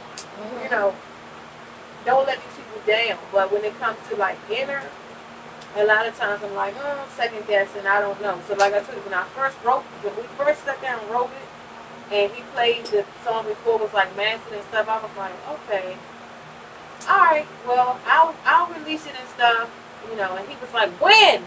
You got the date? You know, when is the date? And I was like, I'm gonna send it.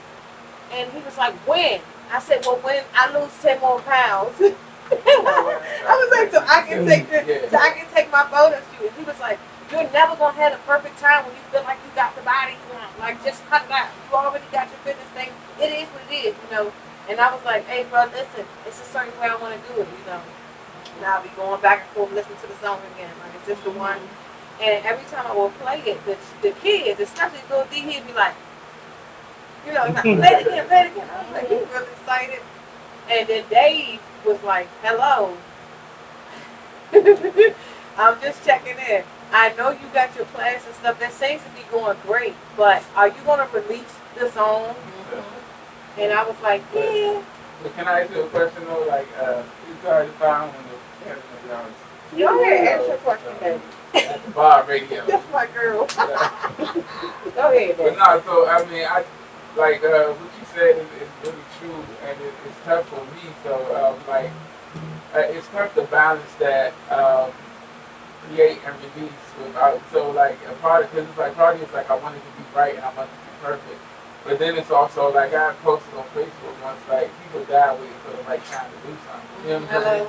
Like, that's true. So but it's really especially as an artist and as scatterbrained as you can be, and it's like as much of a perfectionist as we can be. I got a little deal when I said that, but you know it's tough to balance that, like right, like so.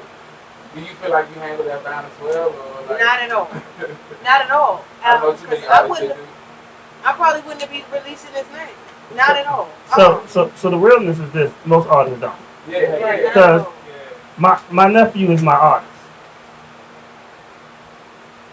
If I waited for him to release music, like our distribution with Distro Kid went down. I was like, all right, so what are you gonna do somebody? I got it. We gonna do something about it. I got it. So one day he looked up, he's like, damn, you released the song? You ain't put it on the nah, with the United Masters. And he was like, oh man, when was you gonna tell me? I said, tell you what? I asked you 3 times what do you want? But in his mind he's waiting for this time, this right time. And sometimes the right time is now. If you don't take a chance on it, you gotta, and it's good to have people to push you. So that's what, you know, and Dave is good to push you. Because, as what you said, artists tend to run away from stuff. The funny thing is, I've learned through my many years of experience, you can run away from something, but you run right back into it. Yeah, right. Yeah. Right. That's how I felt like. Right, it was meant to be. And I was telling my best friend, we have so many like conversations, and I was telling her, I said, you know, to think that you're going to always have the opportunity, keep getting the opportunity, one day it's going to close, even if it's because you died or what happened, but it will close. So in my prayers, when I was like, you know, having my babies and everything, and I was like, I'm going to take a step back because I really need to be focusing on this and getting my mental together, because I was down. I was down bad. I was just like, you know, God, if the opportunity opens itself up again and it happens, then I'm going to just go ahead and go. So I didn't even jump back into music first. I jumped back into my first love, which was like fitness, working out all the time. And then through that, people were like, hey, help me. And through helping people, they actually ended up helping me, because they were like helping me get myself back together. I didn't realize it. I was like coaching them, doing all this stuff. I was like, what's happening? You know, but the whole business, I didn't mean to, you know.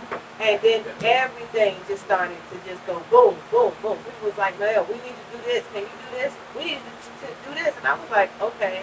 But instead of being like my old self was just like, I ain't available. And I'm available was like, stop thinking you have this amount of time. And I think that's what the pandemic did for me, because I was in it at work. That's what it did for me, was to realize. And then certain deaths, like when Chad Bosworth died, like, what happened? Like, stop thinking that you got this amount of time, you can just jump through these loops, and then you got all these people waiting for you. They holding on too. So I had to realize that, you know, that was something that I had to learn to be grateful for, because when I first started, I just thought, I was always thankful for my team, and I'm still thankful for Brandon and Emil. We're still really good friends.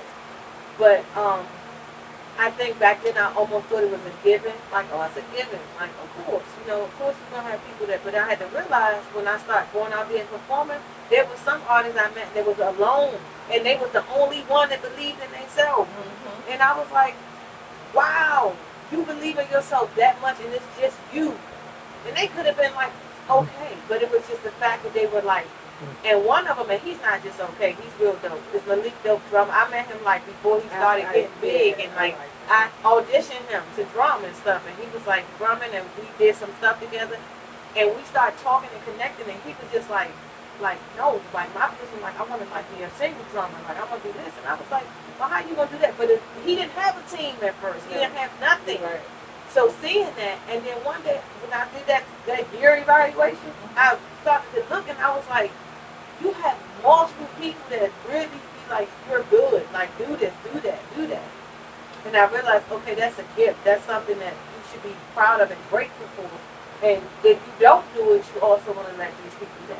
So those that's listening, that's another way you can tackle it. You have to tackle our artistry with running away from it by using something that you usually do. So for me, I don't like letting people down. So I'm like, so when I realized, oh, you're letting people down. He wrote the whole song for you, produced it, got it mastered. He waiting on you. If you never let it out, you just let him down because it's like, what was the point? What was the purpose? And when I started looking at that, I was like, oh, I can't let them down. That's what helped me, So, and when I met Raheem, his personality is so like, what I see with you is that you definitely like one of those people. This is your chance, opportunity right here. This person was bullshitting. I'm done. He never told me that, but from meeting him, that's what I got from it. And I was like, okay, Dave brought him in to shoot this video. Nah, I ain't gonna be typical, Mel. Let me get it done. So that's why when we had a little thing happen with the other actor not being available, whatever, we all were kind of like, nah, let's just still do it. It's raining. It's raining. Look at the rain. Let's do it. And it ended up being great. But I got that from him, like. Show them a little too much. If you're unsure, that's different. But showing that you're kind of like running, like, I ain't available. Keep saying you ain't available. You're doing everything else. It's like, all right, that person's playing. So I had to realize how many times did I run back into it? Lots. So I was just like, I'm done running, y'all. Yes. Yeah, and I think Raheem he's just been around so long, like myself, that you see that a lot. You see people that really think they want to do it. It's like you ever seen somebody that smoke that say they want to quit smoking. Yeah. They really think they want to, but when they're ready to do it, they will. You know what I'm saying? And that's the bottom line. And so you can't waste your time with those people. So, because you'll wind up never reaching your, like you said, you tie your dream to that person and you'll never reach your dream. So you got, if you find somebody, because I know a ton of the whole group of guys that I was managing. They all of them either in jail or doing other stuff, but just it's like it's so talented, it's stressful and upsetting. It's like, why don't you want to be the you can be? But that's the worst thing to see, though. The worst thing for me to see, and I ain't even gonna get emotional talking about it, but my friend last year, she got killed. Her name was Cookie.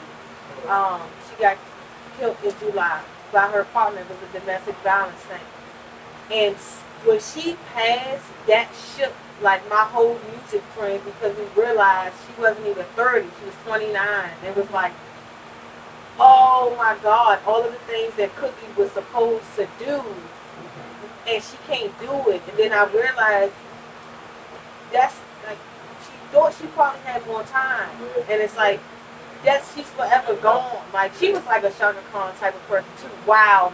Like, look, just like not scared of herself, and she would be like, "You my mentor." I'm like, "I'm your mentor."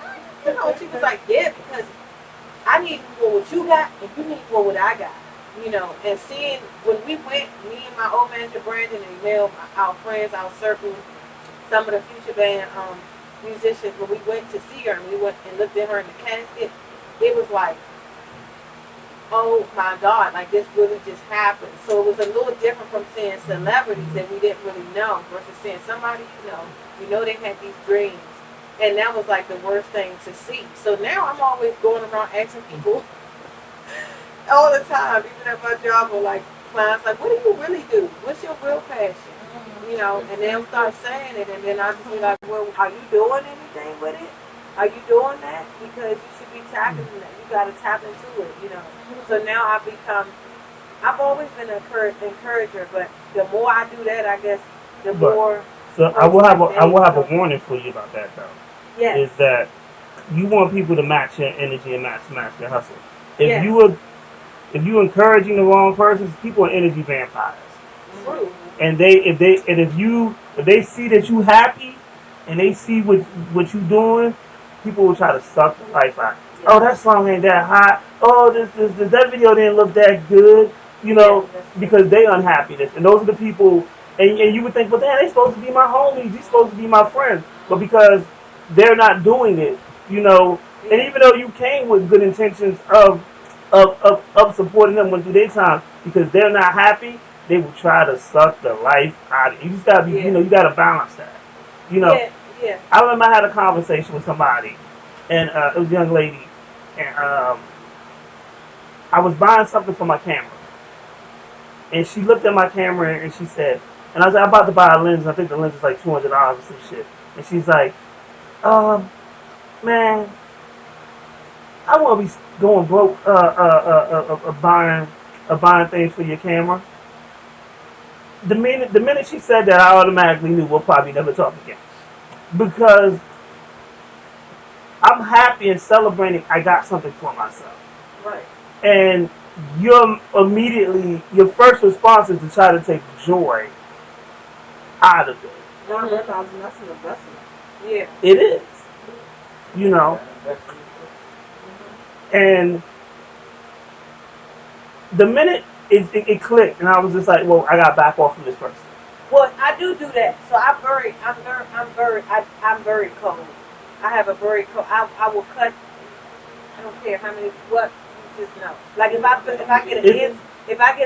I never got a person that didn't believe me, but like what Raquel said, if I get an inch of jealousy, and I'm like, that's it. Yeah. Back up. No, It's not being cold though. Yeah, I'll be like, I don't have time. Like, what happened? Like, You don't have time, and you got to protect your peace. Yeah. Yeah. Like if you don't fight for your peace, ain't nobody else going to. Yeah. And you got to protect it at all times. Yeah. You know, like I said, when people see that you're doing something that's you know, people can be mad because these support you, and their spouse don't support them. Speak on that. I had those. So then they'll try to start saying negative things. Well, you know, I don't think, you know, he on the stage and he doing that, you know. But this because that's the mind of people who don't have much. Yeah. And you know, you just got, like I said, you gotta protect your peace. And when you see those signs, you gotta recognize those signs. But I'm like, we good. But that was what was he getting all Gemini, getting all in the situation. But that's what I actually told him when that all occurred. I said, look, at the end of the day, folks is hating. Okay? They are. I was like, because maybe maybe this is the type of person I was like, that has nothing to do with you. This has always been me. So whatever. But that's how you know you're doing something right. Right. I was like, that means you're doing something right. Yeah, I was like, oh my goodness. But you know what? Feeling that from people that I'm like, I always encourage this person. At first it was like, oh God, like the first year when that stuff first happened, I was like, oh, whatever. He helps with that because he's kind of nonchalant with that. And he was like, listen, meet people where they are. Stop trying to make them something else. So that is so important. I'll encourage somebody to do their dream, but I don't talk about mine. I don't really tell them what I'm doing. I just be like, you'll see it, because I don't like to hear that, you know, or you didn't feel it. The only people that really had heard the song was like people in my team, you know, and I just wanted to hear what they had to say. But other people, like I was like, hey y'all, you know, they were like, Mel, what you doing this weekend at work? I said, I'm gonna be recording the video. Y'all see it on my stories. But I don't go into this is what it's gonna be, my business or this. Because I realized you can't just keep glancing your dreams out there and telling, because people will be like, you think you can still do that? Or they might try to take your idea, girl. That's the biggest one. Take your idea from you. Be like, well, that's what you want to do? I want to do that all of a sudden. Into sewing, you know. But I got a song called Even Better. Right. But that's the funny thing. Like I had another host that used to be on Rise 95 with us. We know the person. Go ahead. No, you don't. No, Dave knows, I think. Oh, okay. We made another comment. He's like, oh, you in the Canon? I heard Canons ain't good to shoot with. And I was like, yo, real talk. I price and I look at everything. I'm a researcher. I just don't go out and be like, I'm just buying this. Right. So he shoots with a Panasonic. What? I'm sorry. Exactly. You know I'm a camera Exactly. person. I know. So he shoots with a Panasonic is the best camera in Eastern Yugoslavia. Exactly. He shoots with a Panasonic, but he's telling me bad things about my camera. Right. So I'm just like, okay, cool. I'm not even mad at you. That's hating. That's not even the hating part. So he's rearranged his show so many different times. So now his show consists of a sports guy, a female. Oh, the same show you gonna tell me about? Is that the same one? That's a different show. But They won't tell me. But it's a sports guy now, a female that sits in the middle, and he runs the board. What show does that sound like to y'all? People will do that. But you know one way that it's been helping me to turn it on somebody is like when they do that to me, I just go into my little because I could do that with my clients. I just go into talking to that person and I say, I got a question for you. What made you say that to me? What's your goal? You ain't doing what you're supposed to do, are you? They don't bother me now because of that. I mean, because they'll be, like I had to tell my and the sex confront. I had to tell some of the folks I work with that because I had a hell when I came from that magazine thing with the hair shoot. I had a hellhole of a week. I told these 3 days straight they was on my ass, like beat her ass, like acting up a fool. And by day 4, I was like, okay, I'm about to snap. Because now y'all getting on my nerves. It's extra. And I was like, let me ask you a question. When the last time you wrote? You told me you used to write. And it was like, well, I haven't. Oh. I was like, that's what it was. I said, oh. Because you see me coming in with the glitter in my hand. I was like, you could do the same thing, right? So that's another way. If I like the person. If I don't like them, I'm not going to. But if I like them, I'll give them a couple of more chances. Like, okay. But family will do it the most. I have brothers, so they don't give a damn what I do. They don't care. But family would do it the most. And you just have to be like when I first started my journey, like after having Melly, I got it from family. And I would be like, what's going on? And I'm like, you can do the same thing, right? You can do what you really want to do. But you do have to watch Vampires and Dream Stealers. And I always say, try it. Go ahead and try to copy it. You can't because God may give it all. We all have our own person. Yeah. Try it. What's for you is for you. Yeah, what's for you is for you. So I was like, okay, cool. So those things, Mother Neal definitely put in me. Like, don't be jealous of people.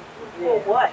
At a young age. Because I used to say, and I don't know if she's listening, but Elaine, she's like one of my real good friends. We used to, when she first came to school, she was like 3rd grade. She had like real big tits in 3rd grade, back then. And like, I was like, what's all these? But she had the same boobs she got now. She had them in 3rd grade. Oh, she was really popular. Yeah, but no, she was popular for like we ain't like her. So all of us was like black or whatever. But we ended up being friends. So the first 2-3 weeks, I was like, she thinks she all that. And she'd be had her little walk. She still got the same thing. And I was like, and I told my mom. And she was like, she don't think she all that. You think she's all that. And I was like, that changed the game for me. At that young, I was like, you actually right. She said, won't you actually tell that person what you like about them? And ever since I started doing that, it was like, whatever. So I would go in a room, the prettiest females in the world, I don't care what they thought about me, and I would be like, you better, you cool. And it would just be like, and that helped me on stage because I would have the same thing, like, hey, we just all here, women, we, instead of energy, that same instead of being like, I know I'm, whatever, and then you making other people that might feel a certain type of way. So that jealousy, because I realized everybody has something special. Everybody. Down to your moms are dropping that gem on you. Yeah, mom wasn't having it. Because people get on that path and they don't even realize how they project their fears and they stuff onto other people. Yeah. And especially like you said, family. Like family, when they look at you like when somebody's close to you, they look at you as part of them. So they like, I couldn't do this, so you shouldn't even try. And I mean, it comes from a place, I had to learn that it comes from a place of love, because I would get that a lot. Yeah. Like one of my very best friends, when I told him I was going to start acting, yeah. he's like, you probably could be able to do something, like, you got to do something serious in the scene, you too silly, man, you be joking and stuff, I can't see you. And it hurt me, because this is like a big homie, like somebody I looked up to, and he was like, I don't think you can do it. But it comes from a place of him knowing me enough to feel like, and I mean, like you said, it's stuff that he never did and things like that. And so I just had to realize that people tend to project their fears and their, shortcomings on you. And it's not from a place of negativity sometimes. So, I mean, sometimes it is. But sometimes it's from a place of caring. But they don't, people don't realize you might just be that one person that's awesome enough to do what they couldn't do. And that's sometimes you gotta show them, and sometimes in you doing it, you show them that they might still be able to do what they want to do. So, I tell people you ain't got no expiration date until you hit the ground. Exactly. You don't have no expiration date, no matter what, because I feel like even like an artist, they might get into something in their artist and they keep going. Maybe their part was to do this part, like maybe you was to be a writer or. But they end up making it in that way that they supposed to make it. It happens, and then they go back to it anyway. So I learned that different things happen, during your journey. So hopefully those that listen got some type of inspiration today, because we need to be tapping in, like the mental health. Most of the time is because the person is doing the same thing every day, and they're not tapping into their passion because they don't believe they can do it anymore. There you go. Yeah.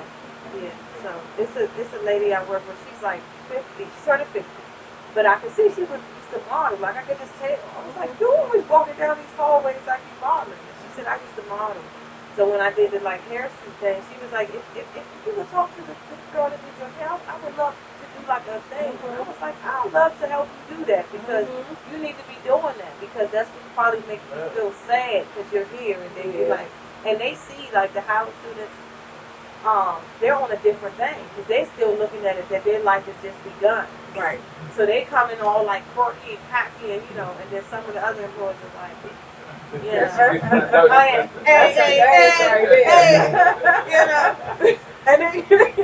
and they come in like, and I see it, and I was like, even if you're 50, you should still be. I'm thinking, and I heard Prince say that he was like, age is nothing. Tupac said. He got an interview where he was talking about how, like, the younger people, because they not beaten down by life, he's like, until about the age 25. Yeah. That's when, like, the revolutionaries really, and then after that, because then the corporate world gets you a work. Yeah, it's crazy, because he wasn't even 25. Right. Yeah. And that is so true.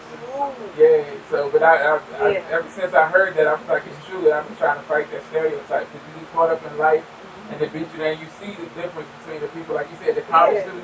I remember being there, you think anything is possible. Yeah. And then you get a little older, and you think a few things are possible, and then by the time you get to my age, you're like, I can't do nothing. I'm going to just go home and watch TV. That's right. I'm still 25. Right. Exactly. I had to realize when I was like creating these projects, you've just been born. Your artist self is a different birth from your birth.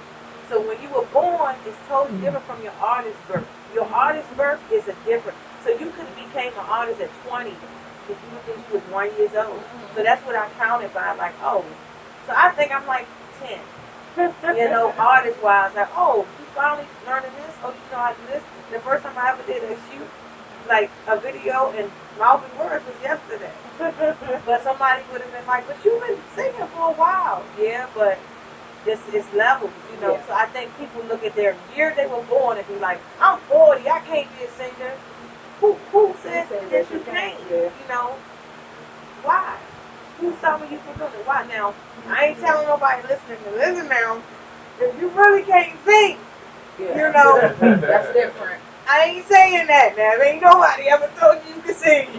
If you can't carry a note in the book bag. Right, but maybe your thing was writing though. Yeah. So that's why I'm trying to see it for people. Like, oh, I see that you've seen this, but you do have this gift in there. Oh, okay, that's what you should be doing. Because sometimes the thing about that too is you can help other people achieve their dreams. Like when I got tired and I was like, yo, I ain't rapping no more. my goal was to help my nephew do his stuff. And then when I got to the point where I ain't want to record, I switched over to podcasting. You know, I met my partner GOP, and then we got into podcasting, and that's where I've been. And I'm happy in this lane as long as I'm creating. But helping my nephew is also feeding my passion too, because I want him to see. Like, I got him to do things that I never got to do. I never got to perform. Well, I did perform maybe one time, I would say, but I took him to the West Coast. I took him to Rhode Island. I took him up and down the East Coast. I took him to Texas. Uh, and to experience that, to get opportunities to do bigger venues that I've never did was a really great feeling. And so it's just, you know, sometimes your passion may switch. Sometimes, like I said, you could be a singer, but then you might be a songwriter now. Right. Or, you know, you might have been an artist, but now you might want to start your own record company and be a label head now. It's a lot of things that you know, just because you start one way, that doesn't mean you're going to end the same way. Yeah. You know, Puffy started as an intern, Uptown Records. Yeah. And at one point, he hired his former mentor, Andre Harrell, at Bad Boy Records. Yeah. It ain't how you start, it's how you finish. It ain't really how you start, you know. You know. Yeah. That's why I see that for people, because they stuff change all the time. I mean, when you know the history of Jay-Z is the sidekick in Hawaiian Sophie. He's not even the main. He had like 2 lines. Yeah, with Jazz. Jazz-O. And he was like, ask my partner Jay-Z, and Jay-Z said something in the video, Will Slick, and that was it. And now he's a billionaire. You know, Dr. Dre was the second DJ in WA. Like it was yeah. Oh yeah. Right. The world class record crew. Turn off the lights. Recently found out. It takes somebody with that vision to see stuff like that. You know? What's his name? Jaleel White played Urkel, and he was supposed to be on there for that one episode. Yeah. And then somebody liked him, so somebody made that decision to make a shift, and that's people who call the show. You watch Urkel? Right. Like the first, if you look at the first season, he wasn't ever there. It was another little girl, it was grandma, all of them gone. It was Urkel. They got rid of a whole child. Right. Yeah. It made the show, and it might not have ran as long as it did. Like they left, what was it, ABC and went to CBS and had a whole nother life. But if they hadn't made that shift, it take somebody to see, oh, this might not be what it is. It started out like this, but let's make it this. Yeah. Still can win. Like, just don't stop. You can't switch though. You gotta keep sending. I mean, the thing is, people don't realize is dreams evolve, and you can still sing. And you may teach people how to sing. Right. And here's the thing: you singing may encourage other people to follow their dreams. Yeah. Yeah. I think on Dave's show, when he had a show, I think I came on there in July or June. That was one of the things he asked me, like, what's one of your goals? I said to inspire, and it's working. It's working. Because people always hit me up like, I'm inspired because you did this. I'm like, great. You started your business because of me? Okay. Okay, you started working out because of me. That's, Like, cause I want people to be great, like, be your best self. I hate to see our community being down in the opposite. Like, and you see all of this mental health issues and all this, and it's like, when the last time you just went out and danced and had fun without parents? So I did say to Dave then that I know one of the songs I wanted to do was called like Filter, because with this under a filter, you under a filter, we put out what we want to put out. You're giving away too much. I'm not for free. I won't give it away. Because I don't need you guys that are always out there and be like, I knew I wanted to do that song. Next thing you know, it come out.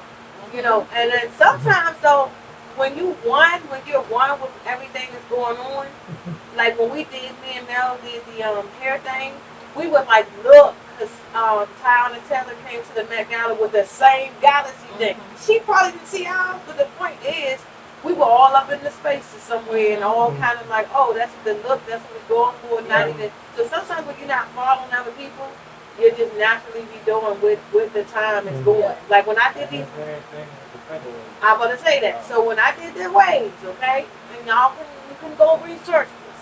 When I actually took the real pictures, it's a certain way I waved it. None of the celebrities were waving it that way. And I guarantee you, I went to the shade room. Me and my hairstylist was like, oh my God. The girl had red on. She had the waves and all that. And I was like, what? And then all of a sudden, they was like back out, back out, back out. I was like, so sometimes you creating something that you might think not dope, but another person that's already up there do it, and they think it's dope. So that's what I'm like. How you would say, I don't care. So I'm not gonna tell them what the look is, but you guys can't know I am going to split on that mic. I want to do a Chris did. I want to do that. I really want to do that. And I never actually tried it on stage yet. I've tried it like down the Soul Train line, and I just went. How did you? Right, but I'm putting it out there. What I've been wanting for years is a stage coach. Like I want somebody just like the person that knows my voice and say, do this. Like my high school music teacher, Joyce Gurr. She was the one that pulled that whole thing out. Like, stop playing with me. The song is this. I couldn't do it until we finally did it live, and she was like, there it is. I need that stage person to hear me and be like, oh, I get it. Because when I was saying that when I first started shows, people didn't get it. They was like, in the club? I'm like, in the club for now. But what about later? And people they love it. Like, they love it. So one last thing, when I did Joe Button, he had like, what was it called? Over the Night. He only did 2 of them. And they had these auditions where you had to send them your stuff. And I sent them my stuff. And his manager at the time picked me to come out to New York. And so the band, I couldn't use my band. And the band was like, listen, whatever you do, don't do anything off the script, okay? Do hello, you're doing Hello by Adele, right? Yes. Do it like the song. And when it was time, I went on and did it. We was in New York, so I was nervous. And when I finished, he came and gave me like a huge embrace, like, yo, that was, and the piano player was looking like, God damn it, I told you this thing gonna, fell out here, these people. And, I know because it was in New York, they could tell from that moment, she ain't from here, one. Yep. That wasn't a good day, but they didn't boo, because they told me New Yorkers will boo you. So I was like, it was good enough that they were like, okay. And when I left off the thing, I was like, well, I did me. At the end of the day, I did me. I wasn't going to go up there and do something else. Right. But doing that show is kind of what broke the fear. There was like, forget it, like, whatever. If people gonna like it, they gonna like it. I fell out there, and ever since then, I'm laughing at him. Ever since then, I've been doing that for performances if I felt the need to do it instead of being afraid, Right. He laughing because I did that when I was pregnant with Demetrius. And we think that's why Lil D is crazy. The energy you give me form, like, whatever you convey, the energy, the audience feels it. Like, they feel it. So that's why you connect so much. Like, one of the artists I used to work with, the moment I knew I would work with him, we was doing the spot down in, I was already working with him, but the moment I knew I was really going to stick with him, we was doing the show in Waldorf. At this little spot, down 210 with Bishop Swan, rest in peace. And that beer for you? Right past Cheddars? Yeah. No, he said 210. 210. Yeah. Cheddars is 5. It's still Wakanda again. Just keep going. But yeah, so anyway, everybody is all artists in there, everybody stone faced. Everybody, ain't nobody really vibing with him. He up there doing his song, he pouring his heart out on the mic. You look up and see nobody rocking. He hops down off the stage. The dude standing on the wall, just mean bucking. He goes stand beside and start rapping. So the dude couldn't do nothing but like laugh, and then he gave his dap and walked around to everybody in the room, to the whole crowd was with him. It's like, I'm gonna work again for you, man. So that's basically the energy that you give, you know, the crowd feels it, they respond to it. You know, Definitely. She did a party, birthday party. And she knows she always come to everybody know how you think it was. Like she her own worst critic. I'm like, yo, this is dope, this is good. Glenn Jones, his road manager was at the party. He comes up to her and he said, whatever the hell you doing, keep doing it.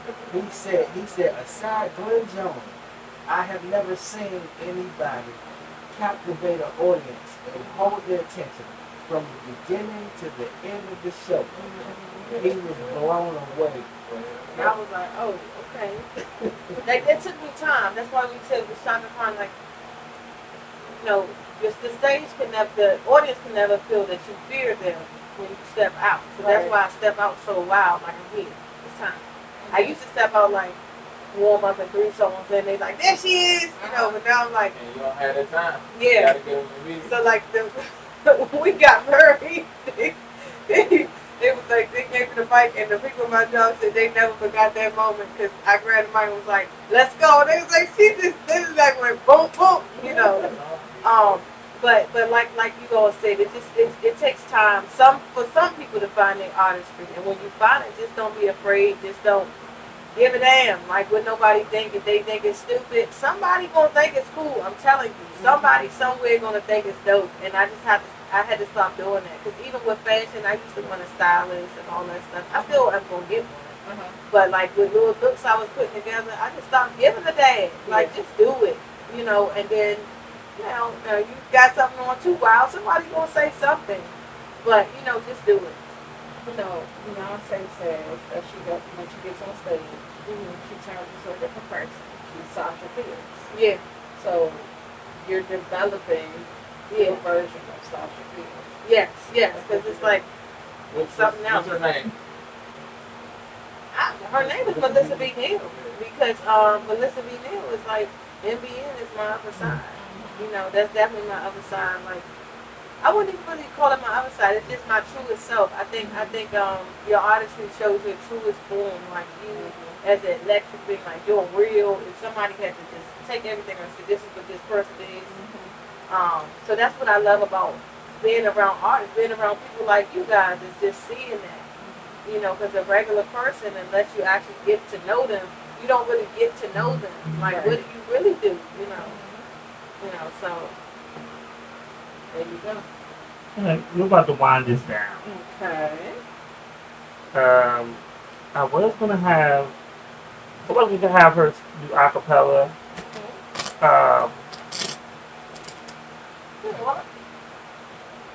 Huh? You said yeah, No, no, it's your show. I'm sorry. But I think I really want to save it though. I really want to save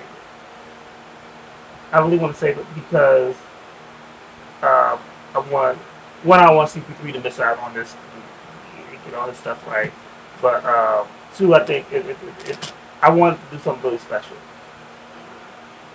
So and I think it deserves a special. So normally we have to do bars at the bar and stuff like that. And I ain't gonna lie, I'm tired as hell. I've been up since 5 o'clock. I've been up since 4 o'clock and I've been working since 5. And I gotta go back to work at 5. Because we were actually supposed to talk about the last hour. We were supposed to talk about the mass shootings and stuff. So we can run through that real quick. I'm sure CP3 has a rant or something he wants to say about the craziness.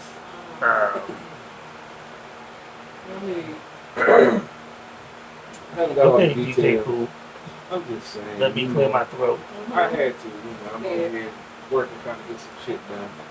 But it's just sad that once again the racial overtones, undertones, whatever you want to call it in this country, is blatantly put out there, and it doesn't mean anything. And it's upsetting that someone would just decide that if they want to go to a majority black town and just they want to kill black people. I mean, I don't get it. I know I'm not going to get it, but if our people are going to basically be put under attack by any person that can get a gun legally in this country, because it's their right. I said this once and I said it again, and I was trying to get something started, but I got sidetracked. We need to get our concealed weapon permits, people, because anybody in that area where he was didn't have a pistol. Yeah. I used to keep mine with me. Changing my life, I decided, some things are best left undone. But I have a legal and I have one here.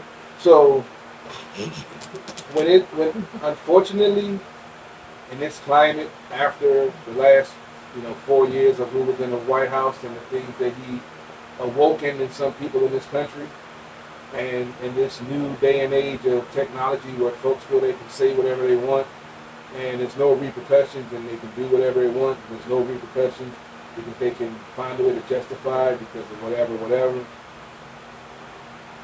We got to take it into our own hands, and the first thing we got to do is start sticking together as a people.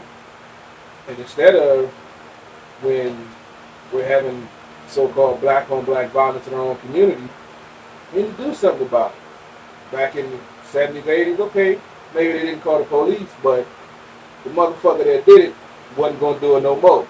The folks in the neighborhood found them, did whatever needed to be done to make a point. So we got to start holding ourselves accountable, because you see the outside world is attacking us, but then we're attacking ourselves from within. So you got to make a decision. You say you hate the white system and the racist stuff that's going on, but your actions are feeding right into it. So take a step back, stop listening to all the bullshit, and start thinking for yourself and figure out what is the next move when you have incidents like this going on. But yet still the last couple of weeks we had innocent young folks with their kids getting killed in the street for no reason at all, and nobody knows nothing. But now look at all the outrage because a white guy who killed 14 people in Buffalo, but we don't talk about the folks that's killing folks in our own neighborhood. So this should be a fucking wake-up call. And like I said, before we went on air, there was another shooting. I don't know what that was behind, but the writing is on the wall. That was an orange county. Church in Cali. Yeah. The writing's on the wall. It's not on the TikTok video. It's not about getting likes. Right now, it's about survival. The world is getting crazy. Inflation, gas prices out of whack, food prices going up. Folks gonna start getting desperate. It's about to get hot. Niggas ain't got AC. Niggas got money for alcohol though, and you know what heat and alcohol do? It makes niggas, white and black. So, I'm telling y'all folks, it's some real shit. I'm about to go to the store and get me another legal joint. Semi-auto. I'm glad you said legal. I'm so proud of you. Like I said, that one. That's growth. I'm proud of you. That's all I'm going to say. Because I want to have self-defense on my side. I got my hollow points that's ready to bust a nigga ass. Okay, anyway, Lady Antoinette. Yes, moving along. Moving along, now we go to Lady Antoinette. It is pretty sad, though, that we are in the 19th week of this year, and we've already, not including what happened earlier today, because I'm not really sure in the details of that, but we've got like 198 mass shootings. What? Already. What? Yeah. Like I pulled it up. Like, terrible. They don't report them all. No, they don't. The Johnny Depp trial. And so, with that said, on top of that, I do want to say to you, New York and New Jersey, I know in particular, have very strict gun laws. So, the reason why nobody else had a gun could, contribute to that. Could. Because, we're going to hope that they don't have illegal guns. But black gun ownership is a thing. It's an issue. CP3 and myself have spoken about people getting concealed carry on the show many times. So that's definitely a thing. We need to go back and start searching for the I didn't mean to cut you off. The trainer we was looking for before to talk about that. Well, I have others. Okay. He's actually one of the war that actually go through a lot the other day with their trailers. So yeah, next time I'm gonna flag them down. And there's a lot of black owned Yeah, that's what we want. Companies. And so for those who are kind of interested, no matter where you're looking, if you're in the States, because we do have people in other countries that watch, the national.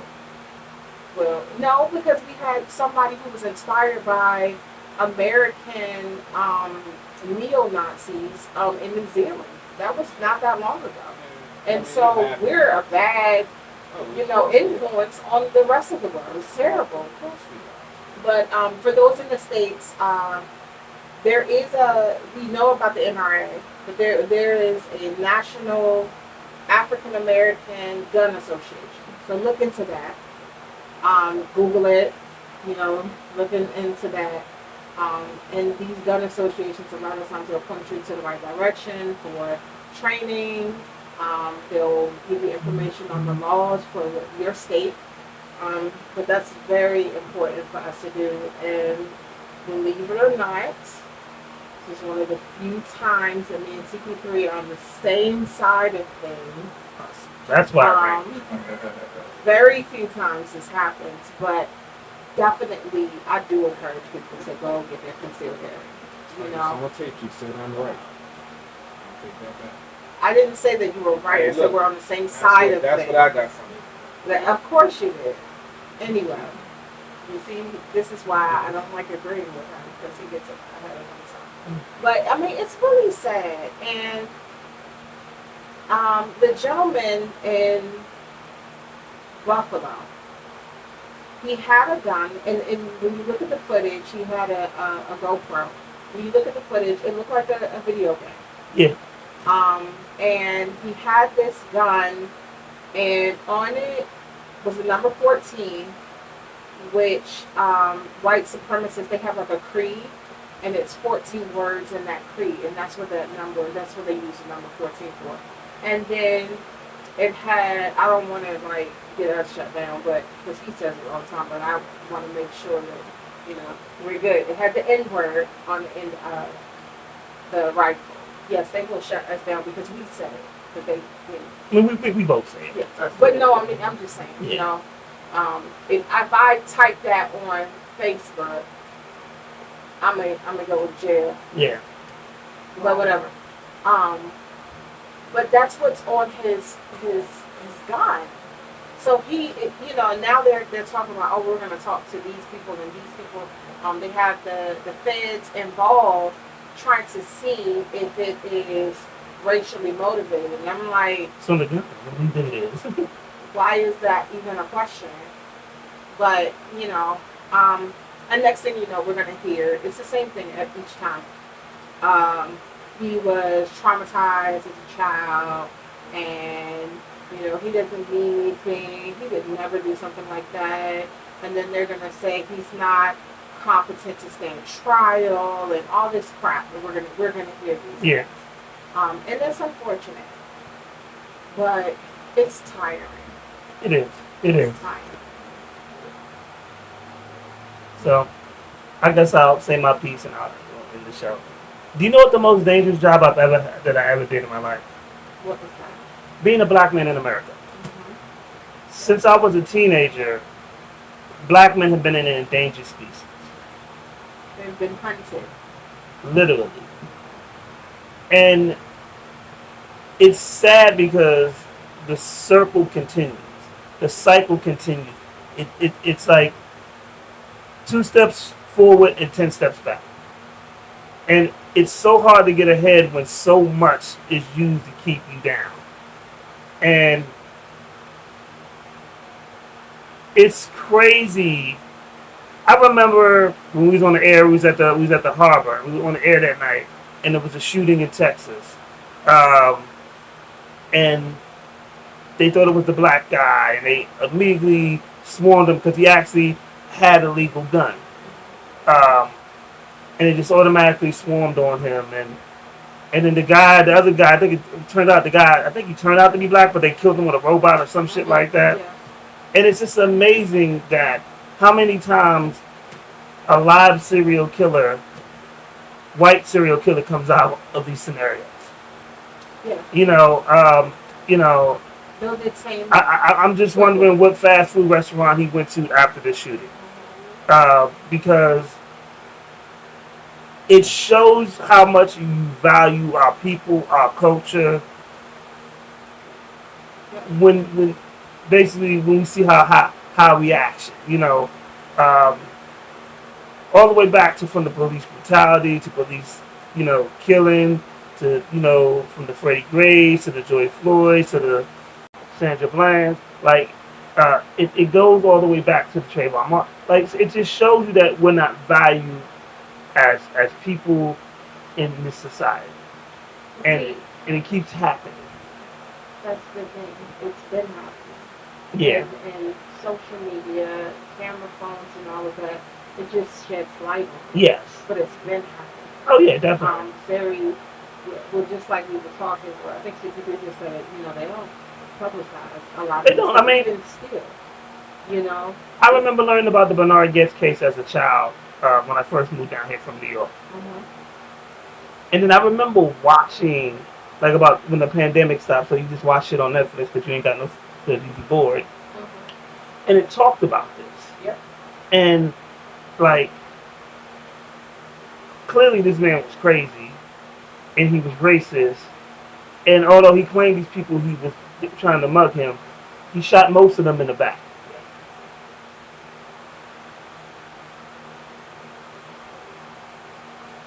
And it's happened again. When the police shot up a guy, a young black man. Now, I can't remember his name, but well, this one he was. So it would have been tried in an all black. It would have been tried. The jury would have been mixed between black and white, or been mostly black. So they moved it to upstate New York, where the jury became all white, and they were all the cops were acquitted. Because cops are mass murderers too. Not all cops, but there are some. So when we see this over and over again, it's like, and Karisman always said it best: you can never expect justice on stolen land.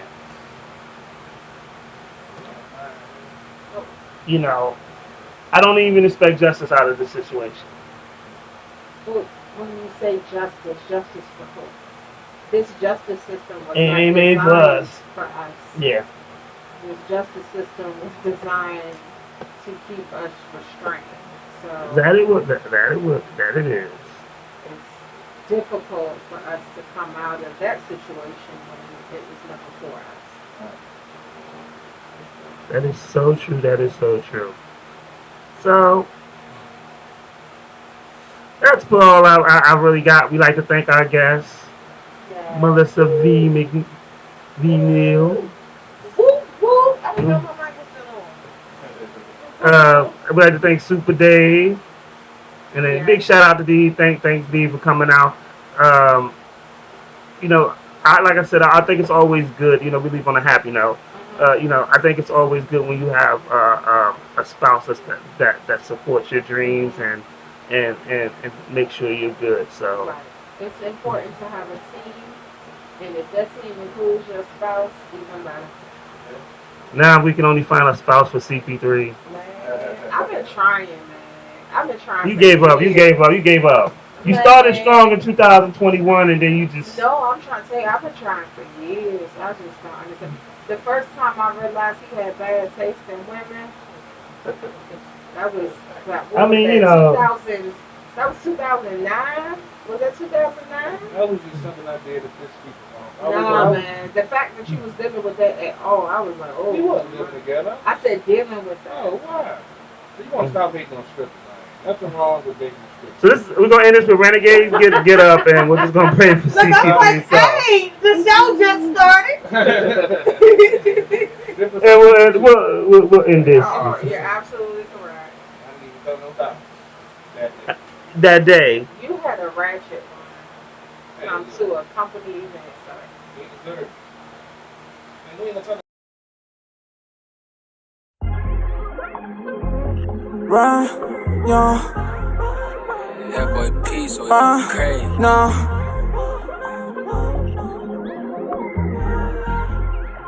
I was down, now I'm really about to go get up. 10 rounds, now that nigga can't get up. That's what you get when you go fuck with division. My money be piling, we don't do division. The feds be watching, I just gotta get up. I was just down, now I'ma get up. Sleeping on me, I bet that they get up. My money was low, but now I'ma get up. Oh, bet that we get up. Pushing this weight, I'm doing sit-ups. I was just dirty, now I got my fit up. Too good for these bitches, I bet they gon' miss us. And I pack a bag if you think that I'm trippin'. I keep this shit brisk, like I'm sip lips on. Even though niggas don't know what to get on. You ain't shit, so your niggas gon' get on. Get you some pack, go make a flip homes. Yeah, I'm stuck in my bad ways. Niggas always being burnt out, so I dip them all in the ashtray. I don't understand these niggas that just always talking about, yeah, they past ways. I don't understand these bitches always comparing me to they past days. I give a fuck about you, you give a fuck about me. I just be rapping for money, you be rapping for free. Feel like that I rap like a god, the reason they call me a G. I'm against all of these odds, niggas ain't fucking with me. Never no worries, Hakuna Matata. They say that I'm hot cause the devil wear Prada. I'm Soulja Boy first and these niggas gon' follow. Catching no feelings, you catching these hollows. Ride with Rodriguez like I fuck with Rollo. Ain't got no time when I see this Movado. Bet that bitch shine like I'm in Monte Carlo. Looking at me like I done hit the lotto. Counting your last days, get hit up. Talking that trash, hey, on Twitter. Your bitch, she be bad, yeah, I'm with her. When she see me, her face be lit up. Boy, better go ahead and mind your business. I don't go back and forth like tenor. Run this game, I don't get no finna. But we bout to get up. 10 rounds, now that nigga can't get up. That's what you get when you go fuck with division. My money be piling, we don't do division. The feds be watching, I just gotta get up. I was just down, now I'ma get up. Sleeping on me, I bet that they get up. My money was low, but now I'ma get up. Oh.